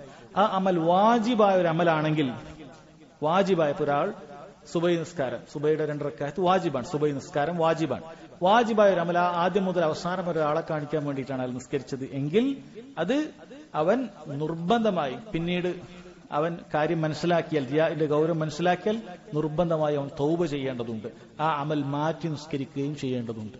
കാരണം അതിന്റെ ആദ്യം മുതൽ അവസാനം വരെ ഒരാളെ കാണിക്കാൻ വേണ്ടിയിട്ടാണ് ചെയ്തത്. അല്ലെങ്കിൽ ആരെങ്കിലുമൊക്കെ കാണിക്കാൻ വേണ്ടിയിട്ടാണ് ചെയ്തത് എങ്കിൽ അവൻ നിർബന്ധമായും മാറ്റി നിസ്കരിക്കേണ്ടതുണ്ട്. ഉദാഹരണത്തിന് ഇപ്പൊ ഒരാൾ ഒരു സ്ഥലത്തുണ്ട്, അപ്പോ പൊതുവെ നിസ്കരിക്കൊന്നും അല്ലെങ്കിൽ അങ്ങനെ നിസ്കാരം കൃത്യമായി മസ്ജിദിലൊന്നും നിസ്കരിക്കാത്ത ഒരാളാണ്. പക്ഷെ ആ മസ്ജിദിൽ ഇന്നൊരു വലിയൊരു വിശിഷ്ടാതിഥി വരുന്നുണ്ട്, വലിയൊരു പണ്ഡിതൻ വരുന്നുണ്ട്, അല്ലെങ്കിൽ ഭരണാധികാരി വരുന്നുണ്ട്. പണ്ടത്തെ കാലത്തൊക്കെയാണ് ഭരണാധികാരി ചിലപ്പോൾ ചില നാടുകളിലൊക്കെ വരും. ഇപ്പൊ ഭരണാധികാരി വന്ന മസ്ജിദിലുള്ള ആൾക്കാർക്കൊക്കെ എന്തെങ്കിലുമൊക്കെ കിട്ടും എന്നൊക്കെ പ്രതീക്ഷയിൽ അയാൾ എന്ത് ചെയ്യും, ചിലപ്പോൾ മസ്ജിദിൽ വന്ന് പൂർണ്ണമായി ആ 2 റക്അത്ത് നിസ്കരിച്ച് മൊത്തം ഇയാളെ കാണിക്കാൻ വേണ്ടി, ഞാനിവിടെ ഉണ്ട് എന്ന് അറിയിക്കുന്നതിന് വേണ്ടി അയാൾ ചെയ്തതായിരിക്കും. അങ്ങനെ ചെയ്തൊരു വ്യക്തിയാണ് എങ്കിൽ നിർബന്ധമായും അയാൾ തൗബ ചെയ്യേണ്ടതുണ്ട്. പിന്നീട് ആ നിസ്കാരം മാറ്റി നിസ്കരിക്കേണ്ടതുണ്ട്. കാരണം ആദ്യത്തെ നിസ്കാരം പൂർണ്ണമായും അല്ലാഹു തആലക്ക് വേണ്ടിയല്ല നിസ്കരിച്ചത്. ഇതൊരു മുസ്തഹബായ ഒരു പ്രവർത്തനമാണ്. സുബൈക്ക് മുമ്പുള്ള 2 റക്അത്ത് അത് സുന്നത്താണ്, വാജിബല്ല. അതാണ് ഒരാൾ ഈ രൂപത്തിൽ അല്ലാഹു അല്ലാത്ത ആളുകൾക്ക് വേണ്ടി പൂർണ്ണമായി നിസ്കരിച്ചത് എങ്കിൽ അവിടെയും അവന് തൗബ ചെയ്യുക എന്നുള്ളത് വാജിബാണ്. കാരണം ഷിർക്കുൻ അസ്ഗറാണ് സംഭവിച്ചിട്ടുള്ളത്. അവൻ തൗബ ചെയ്യുക എന്നുള്ളത് നിർബന്ധമാണ്. അത് മടക്കി നിസ്കരിക്കുക എന്നുള്ളത് എന്തില്ല, നിർബന്ധമില്ല. കാരണം അത് അസ്സൽ മുസ്തഹബായ സുന്നത്തായ ഒരു അമലാണ്. സുബൈക്ക് മുമ്പുള്ള 2 റക്അത്ത് ഒരാൾ മനഃപൂർവ്വം ഉപേക്ഷിച്ചാലും അയാൾ പിന്നീട് നിർബന്ധമായും മടക്കി നിസ്കരിക്കേണ്ടതില്ല, അല്ലെ? നിർബന്ധമായും മടക്കി നിസ്കരിക്കേണ്ടതില്ല എന്നാണ്. ഇത് പൂർണ്ണമായ ഒരു അമലിൽ സംഭവിക്കുമ്പോഴുള്ള കാര്യമാണ് പറഞ്ഞത്. ഇനി അമലിൽ പൂർണ്ണമായി സംഭവിക്കാതെ അമലിന്റെ ഏതെങ്കിലുമൊക്കെ ഭാഗത്ത് റിയാ സംഭവിക്കുന്ന അവസ്ഥ ഉണ്ടാകാറുണ്ട്. അമലിന്റെ ഏതെങ്കിലുമൊക്കെ ഭാഗത്ത് സംഭവിക്കുന്നത്, ഇതിനെയും പണ്ഡിതന്മാർ തഫ്സീൽ പറഞ്ഞതായി കാണാൻ സാധിക്കും. വിശദീകരിച്ച് പറഞ്ഞിട്ടുണ്ട്. എല്ലാവരും ഒരേപോലെയല്ല. ഇവിടെ പണ്ഡിതന്മാർ നിസ്കാരത്തിന്റെ ഉദാഹരണം വെച്ച് പറയുന്ന സമയത്ത് നിസ്കാരത്തിന്റെ തുടക്കത്തിൽ തക്ബീറത്തുൽ ഇഹ്റാമിലാണ് ഒരാൾക്ക് റിയാ സംഭവിച്ചിട്ടുണ്ട് എങ്കിൽ പണ്ഡിതന്മാർ പറയുന്നു അയാളുടെ നിസ്കാരം ശരിയാവുകയില്ല. കാരണം തക്ബീറത്തുൽ ഇഹ്റാം ശരിയായിട്ടില്ലെങ്കിൽ നിസ്കാരത്തിൽ അയാൾ പ്രവേശിച്ചിട്ടില്ല എന്നാണ്. അതുകൊണ്ടാണ് തക്ബീറത്തുൽ ഇഹ്റാം ആരെങ്കിലുമൊക്കെ മറന്നുപോയാൽ നിസ്കാരത്തിന്റെ പകുതി വെച്ചിട്ടാണ് ഓർമ്മ വരുന്നതെങ്കിലോ അവസാനത്തിൽ സഹുവിന്റെ സുജൂദ് മതിയോ? ഒരിക്കലുമില്ല, അല്ലെ? ബാക്കിയുള്ള അർക്കാനുകളൊക്കെ നമുക്ക് അവസാനത്തിൽ ആ റുക്കിന് കൊണ്ടുവന്നിട്ട് സഹുവിന്റെ സുജൂദൊക്കെ ചെയ്യാം. ഇപ്പൊ ഒരാൾ ഒരു റക്അത്തിൽ സുജൂദ് റുക്കൂ ഒക്കെ മറന്നാൽ അവസാനത്തിൽ അതിനനുസരിച്ച് അതിന്റെ തഫ്സീൽ നമ്മൾ വിശദീകരിച്ചതാണ്. അത് ചെയ്തിട്ട് അതേ നിസ്കാരത്തിൽ തന്നെ അത് അവസാനത്തിൽ ഒരു റക്അത്തായി ചിലപ്പോൾ പൂർണ്ണമായി കൊണ്ടുവരേണ്ടി വരും, അല്ലെങ്കിൽ ആ ഭാഗം മാത്രം കൊണ്ടുവരേണ്ടി വരും, സഹുവിന്റെ സുജൂദ് ചെയ്യാം. പക്ഷെ ഒരാൾ തക്ബീറത്തുൽ ഇഹ്റാമാണ് തുടക്കത്തിൽ മറന്നതെങ്കിലോ കൈ അയക്കുക എന്നുള്ളതല്ലാതെ വേറെ നിർവാഹമില്ല. കാരണം നിസ്കാരം ആരംഭിച്ചിട്ടേ ഇല്ല. തക്ബീറത്തുൽ ഇഹ്റാം ഒരാൾ പ്രവേശിച്ചിട്ടില്ലെങ്കിൽ ആരംഭിച്ചിട്ടില്ല. അതുപോലെ തന്നെ തക്ബീറത്തുൽ ഇഹ്റാം ഒരാളെ കാണുന്നതിന് വേണ്ടി, ഒരാൾ നിസ്കരിക്കുന്ന സമയത്ത് ഒരു വ്യക്തിയുണ്ട്, അപ്പൊ അയാളെ കാണാൻ വേണ്ടി അല്ലാഹു അക്ബർ എന്നൊക്കെ പറഞ്ഞ് കൈകെട്ടി എങ്കിൽ പകുതി കുറച്ച് കഴിഞ്ഞ സമയത്ത് അയാൾ പോയപ്പോ ഇയാള് നിയ്യത്തൊക്കെ നന്നായി, അതുകൊണ്ട് കാര്യമില്ല എന്നുള്ളതാണ്. അവൻ എന്ത് ചെയ്യണം? നിർബന്ധമായും ആ നിസ്കാരം അവൻ ആദ്യം തൗബ ചെയ്യണം. പിന്നീട് പെട്ടെന്ന് തന്നെ ആ അമൽ അത് മാറ്റിയിട്ട് പുതുതായി ആ നിസ്കാരം ആരംഭിക്കേണ്ടതുണ്ട്. തുടക്കത്തിൽ ആളുകളെ കാണിക്കാൻ വേണ്ടിയിട്ടാണ് ചെയ്യുന്നത് എങ്കിൽ. ഇനി സഹോദരങ്ങളെ, ഇത് നിസ്കാരത്തിന്റെ പകുതിയിൽ വെച്ചിട്ടാണ്, നിസ്കാരത്തിന്റെ തക്ബീറത്തുൽ ഇഹ്റാം അല്ലാത്ത വേറെ എന്തെങ്കിലുമൊക്കെ ഭാഗത്ത് വെച്ചിട്ടാണ് അയാൾക്ക് റിയാ സംഭവിച്ചത്. നിസ്കരിക്കുന്ന സമയത്തൊന്നുമില്ല, 2ാമത്തെ റക്അത്തെത്തി. 2ാമത്തെ റക്അത്ത് തുടക്കത്തിൽ ഇഖ്ലാസോടുകൂടി കൈയൊക്കെ കെട്ടിയ വ്യക്തിയാണ്, അല്ലെങ്കിൽ കുറച്ചു കഴിഞ്ഞ് 1ാമത്തെ റക്അത്തിൽ തന്നെ സുജൂദിലോ അല്ലെങ്കിൽ 2ാമത്തെ റക്അത്തിലോ ഒക്കെ ഒരാളെ കാണിക്കുന്നതിന് വേണ്ടിയിട്ട് അവൻ കുറച്ച് ഖുശൂ ഒക്കെ കാണിച്ചു. ഒരാളെ കാണിക്കുന്നതിനോട് അല്പം സുജൂദ് ദീർഘിപ്പിച്ചു, അല്ലെങ്കിൽ ആ രൂപത്തിലൊക്കെ അമലുകളൊക്കെ ഭയങ്കരമായി ശ്രദ്ധിച്ച് ആളുകളെ കാണിക്കാൻ വേണ്ടി ചെയ്തു. പക്ഷേ പെട്ടെന്ന് തന്നെ അതിനിടയിൽ തന്നെ അവൻ ഓർമ്മ വന്നു, ഇങ്ങനെ ചെയ്യാൻ പാടില്ല, എന്റെ അമൽ ബാത്തിലായി പോകും, സ്വീകരിക്കപ്പെടാതായി പോകും. അവൻ ഉടൻ തന്നെ ആ റിയായിനോട് പോരാടുകയും അവൻ തിരിച്ച് നിയ്യത്തിനെ നന്നാക്കുകയും ചെയ്താൽ പണ്ഡിതന്മാർ പറയുന്നു അവന്റെ അമൽ സ്വഹീഹാണ്. അവന്റെ അമൽ സ്വഹീഹാണ്. കാരണം അവൻ തുടങ്ങിയത് ഇഖ്ലാസോടുകൂടിയാണ്, അവൻ അത് അവസാനിപ്പിച്ചതും ഇഖ്ലാസോടുകൂടിയാണ്. ഇടയിൽ ഒരു സ്ഥലത്ത് റിയാഇന്റെ ഒരു അംശം പെട്ടെന്ന് കയറി വന്നു, ഉടനെ തന്നെ അവൻ ഓർമ്മ വന്നു, അവൻ അതിനെ ചെറുത്തു തോൽപ്പിച്ചു, നന്നാക്കി അവൻ നിസ്കാരം പൂർണ്ണമായി ഇഖ്ലാസോടുകൂടി കൊണ്ടുവന്നു. അവനെ സംബന്ധിച്ചിടത്തോളം അവന്റെ അമൽ അത് നന്നാക്കിയിട്ടുണ്ട്, അവൻ മാറ്റി നിസ്കരിക്കേണ്ടതില്ല എന്നാണ് പറഞ്ഞിട്ടുള്ളത്. 3ാമത്തൊരു രൂപം എന്ന് പറയുന്നത്, അതായത് അമലിന്റെ ഇടയിൽ റിയാ വരുന്നത്, പണ്ഡിതന്മാർ പറയുന്നു അമലിന്റെ പകുതി വെച്ച് എവിടുന്നെങ്കിലും റിയാ കടന്നു വരികയും അതിന്റെ അവസാനം വരെ റിയായിലായി കൊണ്ടുപോവുകയും ചെയ്തു. നിസ്കാരാണെങ്കിൽ 2ാമത്തെ റക്അത്തിൽ, 1ാമത്തെ റക്അത്തിലൊന്നും പ്രശ്നമില്ല, 2ാമത്തെ റക്അത്തിൽ ആളുകളെ കാണിക്കാൻ വേണ്ടി അവൻ നിസ്കരിക്കാൻ തുടങ്ങി. പിന്നീട് സലാം വീട്ടുന്നത് വരെ അവൻ എന്ത് തന്നെയാണ്? ആളെ കാണിക്കുന്നതിന് വേണ്ടി തന്നെയാണ് നിസ്കരിക്കുന്നത് എങ്കിൽ പണ്ഡിതന്മാർക്ക് ഈ വിഷയത്തിൽ അഭിപ്രായ വ്യത്യാസത്തിലായിട്ടുണ്ട്. അതിൽ ഷെയ്ഖ് സുലൈമാൻ ഹഫളഹുല്ലാ അദ്ദേഹം പറയുന്നത് അവന്റെ അമല് ബാത്തിലാകും എന്നുള്ളതാണ്. കാരണം അവൻ അമലിന്റെ പകുതി മുതൽ പിന്നീട് അവസാനം വരെ അവൻ ശിർക്കാണ്. അതിന്റെ പകുതി ശിർക്കിലായി പോയി. നിസ്കാരം എന്ന് പറയുന്ന ഒരൊറ്റ അമലാണ്. അത് പകുതിയും പകുതിയല്ല. നിസ്കാരം ശരിയാകണമെങ്കിൽ അത് ആദ്യം മുതൽ അവസാനം വരെ ശരിയാകണം. അവന്റെ പകുതി മുതൽ അവസാനം വരെ ശിർക്കിലായി പോയി. അള്ളാഹു താലക്ക് അല്ലാത്ത ആൾ, അള്ളാഹു താല ഉദ്ദേശിക്കാതെ മറ്റൊരാൾക്ക് വേണ്ടിയാണ് അവൻ ആ നിസ്കാരത്തിന്റെ പകുതി ഭാഗം ചെയ്തത്. അതുകൊണ്ട് തന്നെ ആ നിസ്കാരം അങ്ങനെ ചെയ്തിട്ടുണ്ട് എങ്കിൽ അവൻ നിർബന്ധമായും തൗബ ചെയ്യുകയും അവൻ ആ നിസ്കാരം മാറ്റി നിസ്കരിക്കുകയും ചെയ്യണം എന്നാണ് പറഞ്ഞിട്ടുള്ളത്. അതുകൊണ്ട് വളരെ ഗൗരവത്തിൽ ശ്രദ്ധിക്കുക. ഈ പറഞ്ഞ 3 സൂറയും 3 രൂപവും ഇത് ഒരൊറ്റ അമലായി നിൽക്കുന്ന സമയത്താണ്. നിസ്കാരത്തിന്റെ ഉദാഹരണമാണ് പറഞ്ഞത്. ഇനി 4മത്തെ രൂപം, ചില അമലുകൾ നമുക്ക് എന്ത് ചെയ്യാം, അത് ഒന്ന് മറ്റൊന്നിനോട് ബന്ധമില്ലാത്ത അമലായിരിക്കും. ഉദാഹരണത്തിന് ഒരാൾ സദഖ കൊടുക്കുകയാണ്. ഇപ്പോ ഓരോരുത്തർക്കും ഒരാൾ ഒരു 500 രൂപ വെച്ച് കൊടുക്കുകയാണ്. ഇപ്പൊ ഓരോ പാവപ്പെട്ട ഒരാൾ വരികയാണ്. ആദ്യത്തെ ഒരാൾക്ക് 500 രൂപ കൊടുത്തു. ആ കൊടുത്തപ്പോൾ അയാൾ ഇഖ്ലാസോടുകൂടിയാണ് കൊടുത്തത്. രണ്ടാമത് വേറൊരാൾ വന്നപ്പോൾ വേറൊരു 500 രൂപ കൊടുത്തു. അത് ഇഖ്ലാസോടുകൂടിയാണ് കൊടുത്തത്. 3മത്തെ ആൾ വരുന്ന സമയത്ത് വേറെ ഇയാൾ അറിയുന്ന ഒരാളൊക്കെ കണ്ടു. പെട്ടെന്ന് പിശാജ് അയാളൊന്ന് കാണട്ടെ എന്നുള്ള നിയ്യത്തുണ്ടാക്കി. ആ 3മത്തെ 500 കൊടുക്കുന്ന സമയത്ത് അയാളുടെ മനസ്സിലേക്ക് റിയാ കടന്നു വരികയാണ്. ഈ 3 500 കൊടുത്തതും വേറെ വേറെ അമലാണ്, ബന്ധപ്പെട്ട് കിടക്കുന്ന അമലല്ല. നിസ്കാരത്തിന്റെ ആദ്യത്തെ റക്അത്തും 2മത്തെ റക്അത്തും പോലെ ഒരൊറ്റ ജുസ് അല്ല, 3 വേറെ വേറെ ജുസ്കളാണ്. ഇവിടെ പണ്ഡിതന്മാർ പറയുന്നു, ഏത് ജുസ്ഇലാണോ റിയാ സംഭവിച്ചത് അത് ബാത്തിലായി പോകും. 3മത് കൊടുത്ത 500 വെറുതെ ആയിട്ടുണ്ട്. അത് കൊടുക്കുന്ന സമയത്ത് അള്ളാഹ്ക്ക് വേണ്ടിയിട്ടല്ല കൊടുത്തത്. അതുകൊണ്ട് തൗബ ചെയ്തതിന് രക്ഷപ്പെടുക. മനസ്സിലായാൽ തൗബ ചെയ്ത് രക്ഷപ്പെടുക. നാളെ അള്ളാഹ് പിടിക്കാതിരിക്കാൻ. റിയായിന്റെ പ്രശ്നം എന്ന് പറഞ്ഞാൽ സ്വീകരിക്കപ്പെടൂല എന്ന് മാത്രമല്ല, അതിന് ശിക്ഷ കൂടിയുണ്ട്. അതിന് കടുത്ത ശിക്ഷ കൂടിയുണ്ട്, നേരത്തെ വായിച്ചതുപോലെയുള്ള.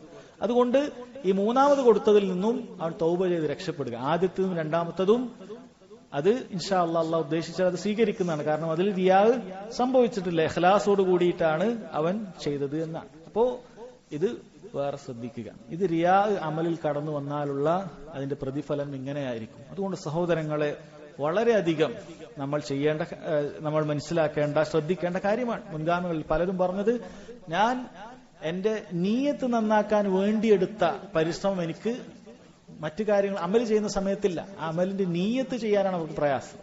നമുക്ക് നീയത്തും പ്രയാസമാണ്, അമലും പ്രയാസമാണ്. അവർക്ക് കൊടുക്കാൻ പ്രയാസമില്ല, ദീർഘനേരം നിന്ന് നിസ്കരിക്കാനൊന്നും അവർക്ക് പ്രയാസമില്ല. അവരുടെ ശരീരത്തിന്റെ തളർച്ചയൊന്നും അവർ നോക്കാറില്ല. അവർക്ക് പ്രയാസം നീയത്ത് കേടായി പോകുമോ, നീയത്ത് അല്ലാഹ്ക്കല്ലാണ്ടായി പോകുമോ എന്നുള്ള പേടിയാണ്.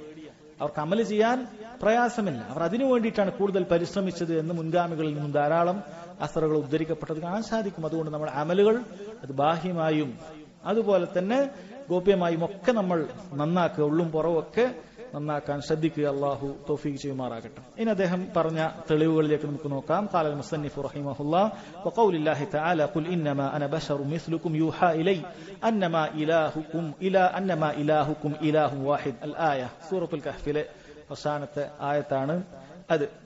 ഈ ആയത്ത് അദ്ദേഹം എടുത്തുദ്ധരിക്കാനുള്ള കാരണം, സഹോദരങ്ങളെ, ഇത് ഈ ആയത്തിൽ വളരെ കൃത്യമായി അല്ലാഹു സുബ്ഹാനഹു വ തആല എന്തു പറഞ്ഞിട്ടുണ്ട്? ഫമൻ കാന യർജു ലിഖാഅ റബ്ബിഹി ഫൽയഅമൽ അമലൻ സാലിഹൻ വലാ യുശ്രിക് ബിഇബാദത്തി റബ്ബിഹി അഹദ എന്ന് വളരെ കൃത്യമായി പറഞ്ഞിട്ടുണ്ട്. ആരെങ്കിലും അല്ലാഹു സുബ്ഹാനഹു വ തആലയെ നാളെ കണ്ടുമുട്ടണം എന്ന് ആഗ്രഹിക്കുന്നുണ്ടെങ്കിൽ അവൻ സാലിഹായ പ്രവർത്തനങ്ങൾ അവൻ ചെയ്തു കൊള്ളട്ടെ, അല്ലാഹുവിൽ ഒന്നിനെയും പങ്കു ചേർക്കാതിരിക്കട്ടെ എന്ന് പറഞ്ഞിട്ടുണ്ട്. അപ്പൊ ഈ ആയത്തിന് എന്താണ് ഈ അധ്യായവുമായിട്ടുള്ള ബന്ധം? റിയ എന്ന് പറയുന്നത് ഒരു തരത്തിലുള്ള പങ്കു ചേർക്കലാണ്. ഈ ആയത്തൊക്കെ ഓതുമ്പോൾ നമ്മളെപ്പോഴും മൊയ്തീൻ ഷേഖെ കാക്കണേ, മമ്പുറം തങ്ങളെ കാക്കണേ എന്ന് വിളിക്കുന്ന ആളുകൾക്കെതിരെയുള്ള തെളിവാണെന്ന് മാത്രം നമ്മൾ വിചാരിക്കാൻ പാടില്ല. ഷിർക്കുമായി ബന്ധപ്പെട്ട ഏതായത്ത് കേൾക്കുമ്പോൾ നമ്മളൊന്ന് കിടുങ്ങണം. കാരണം ഷിർക്ക് 2 രൂപത്തിലുണ്ട്. പൂർണ്ണമായും അല്ലാഹു അല്ലാത്ത ആളുകൾക്ക് വേണ്ടി പ്രാർത്ഥിക്കുന്ന കാര്യം ഷിർക്കാണ്. അതുപോലെ തന്നെ ആ അമൽ അള്ളാഹ്ക്ക് വേണ്ടിയിട്ടാണ്, അതോടൊപ്പം ആളുകൾ കാണണമെന്ന് കൂടി ഉദ്ദേശം കൂടി ഉണ്ടെങ്കിൽ നമ്മൾ ദീനിൽ നിന്നും പുറത്തു പോവുകയില്ല. ഷിർക്കുൻ അക്ബർ അല്ല, പക്ഷെ അമൽ സ്വീകരിക്കപ്പെടാതെ വരും, അമൽ വെറുതെ ആയി പോകും. അതും അള്ളാഹു സ്വീകരിക്കണമെങ്കിൽ എല്ലാ രൂപത്തിലുള്ള ചെറുതും വലുതുമായ ഷിർക്കിൽ നിന്നും അത് മുക്തമായിരിക്കണം എന്ന കാര്യം മനസ്സിലാക്കാനാണ് ഈ ആയത്ത്. അതിൽ നിന്നും പ്രധാനപ്പെട്ട ഈ അടിസ്ഥാനം അഥവാ അല്ലാഹു സുബ്ഹാനഹു വ തആല തൗഹീദുള്ളത് സ്വീകരിക്കുകയുള്ളൂ, അവന് വേണ്ടി മാത്രമേ സ്വീകരിക്കുകയുള്ളൂ എന്നുള്ളതിനുള്ള 3 തെളിവുകൾ ഈ ആയത്തിലുണ്ട്. ഒന്ന്, അല്ലാഹു തആല പറഞ്ഞു ഇന്നമാ അന ബശറും മിസ്ലുക്കും യൂഹാ ഇലയ്യ അന്നമാ ഇലാഹുക്കും ഇലാഹു വാഹിദ്. എന്താണ് അല്ലാഹു സുബ്ഹാനഹു വ തആല പറഞ്ഞത് നബി സല്ലല്ലാഹു അലൈഹി വസല്ലം പറയാനായിട്ട്? നബിയെ പറയുക ഇന്നമാ അന ബശറും മിസ്ലുക്കും, തീർച്ചയായും ഞാൻ നിങ്ങളെപ്പോലെ ഒരു മനുഷ്യനാണ്. യൂഹാ ഇലൈ, എനിക്ക് വഹി നൽകപ്പെടുന്നു. മനുഷ്യനാണെന്ന രൂപത്തിൽ ഞാൻ മനുഷ്യനാണ്. ഞാൻ മഅബൂദല്ല, ആരാധിക്കപ്പെടേണ്ടവനല്ല. ഞാൻ അബ്ദാണ്, നിങ്ങളെപ്പോലെ മനുഷ്യരാണ്. എന്നാൽ യൂഹാ ഇലൈ, ഞാൻ സാധാരണ ഒരു മനുഷ്യനല്ല, എനിക്ക് വഹി നൽകപ്പെടുന്നുണ്ട്. ഞാൻ റസൂലാണ്, അബ്ദും റസൂലുമാണ്. അബ്ദുൻ ലാ യുഅബദ്, ഞാൻ അബ്ദാണ്, ആരാധിക്കപ്പെടാൻ പാടില്ല. എന്നാൽ റസൂലുൻ ലാ യുകദ്ദബ്, കളവാക്കപ്പെടാൻ പാടില്ല. ഞാൻ പറയുന്ന വാക്കിന് നിങ്ങൾക്ക് ബുദ്ധി കൊണ്ട് മനസ്സിലാക്കിയതിനു ശേഷം മാത്രം സ്വീകരിക്കുക എന്നുള്ളതല്ല. ഞാൻ പറയുന്നത് അതുപോലെ സ്വീകരിക്കണം. എന്തു പറഞ്ഞാൽ അത് സ്വീകരിക്കേണ്ടതുണ്ട്. റസൂലുള്ളാഹി സ്വല്ലല്ലാഹു അലൈഹി വസല്ലം പറഞ്ഞാൽ എനിക്ക് തോന്നിയത് സ്വീകരിക്കുകയും അല്ലാത്തത് ഒഴിവാക്കുകയും ചെയ്യുക എന്നുള്ള നിലപാട് നമുക്ക് പാടില്ല. നബി സല്ലല്ലാഹു അലൈഹി വസല്ലംക്ക് വഹിയിലൂടെ മാത്രമേ അവിടെ സംസാരിക്കാറുള്ളൂ. യൂഹാ ഇലൈ അന്നമാ ഇലാഹുക്കും ഇലാഹു വാഹിദ്. എന്താണ്? ഞാൻ ഏക ഇലാഹാണ് എന്ന് നബി സല്ലല്ലാഹു അലൈഹി വസല്ലമയോട് അല്ലാഹു സുബ്ഹാനഹു വ തആലയെ കുറിച്ച് പറയുകയാണ്. അപ്പൊ ഇതിൽ വളരെ കൃത്യമായിട്ട് എന്തു പറയുന്നു? അല്ലാഹു മാത്രമാണ് ആരാധിക്കപ്പെടാൻ അർഹൻ, ഇബാദത്തുകൾ അർപ്പിക്കേണ്ടത് മഅബൂദ് മഅലൂഹ് അല്ലാഹു സുബ്ഹാനഹു വ തആലയാണ് എന്ന് പ്രഖ്യാപിക്കുന്നുണ്ട്. അതുകൊണ്ട് ഒരു കർമ്മവും അല്ലാഹു അല്ലാതെ ആളിലേക്ക് തിരിക്കാൻ പാടില്ല. ചെറിയ ശിർക്കും വലിയ ശിർക്കും ഒന്നും അല്ലാഹു സുബ്ഹാനഹു വ തആല അത് സ്വീകരിക്കുകയില്ല എന്ന് മനസ്സിലാക്കുക. രണ്ടാമത് പറഞ്ഞു ഫല്യഅമൽ അമലൻ സാലിഹൻ, നിങ്ങൾ സാലിഹായ അമൽ ചെയ്യണം. എന്താണ് സാലിഹായ അമൽ എന്ന് പറഞ്ഞാൽ? അത് അള്ളാഹുവിന് വേണ്ടി ചെയ്യുന്ന നബി സല്ലല്ലാഹു അലൈഹി വസല്ലമയുടെ സുന്നത്തിനോട് യോജിക്കുന്ന അമലിനാണ് സാലിഹായ അമൽ എന്ന് പറയുന്നത്. അപ്പൊ അതിലും എന്ത് കൃത്യമായി പറഞ്ഞു? അള്ളാഹുവിന് വേണ്ടി ചെയ്യണം എന്നുള്ള കാര്യം ബോധ്യപ്പെടുത്തിയപ്പോ 2 തവണ ബോധ്യപ്പെടുത്തി. രണ്ടാമത്തെ തവണയും പറഞ്ഞു ഒന്ന് ഇലാഹു വാഹിദ്, അള്ളാഹു മാത്രമാണ് ഇലാഹ്, വേറെ ഇലാഹുകളില്ല, അതുകൊണ്ട് എനിക്ക് മാത്രം ഇബാദത്ത് ചെയ്യണം എന്ന് മനസ്സിലാക്കി തന്നു. 2 സാലിഹായ അമൽ ചെയ്യാൻ കൽപ്പിച്ചു, അഥവാ ഇഖ്ലാസുള്ള അമൽ ചെയ്യണം. ശിർക്ക് വലുതും ചെറുതും ഒന്നും അതിലുണ്ടാകാൻ പാടില്ല.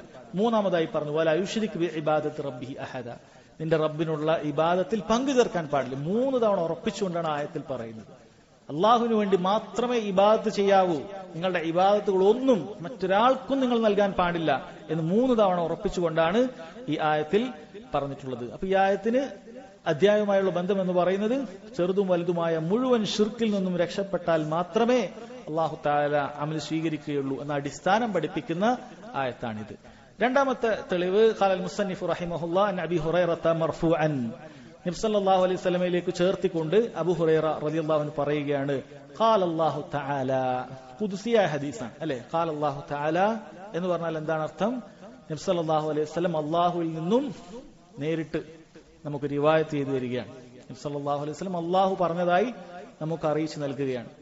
ഇതും ഖുർആനും തമ്മിലുള്ള വ്യത്യാസം എന്താണ്, അല്ലെങ്കിൽ ബന്ധം എന്താണ്? ഖുർആനും അല്ലാഹുവിന്റെ കലാമാണ്.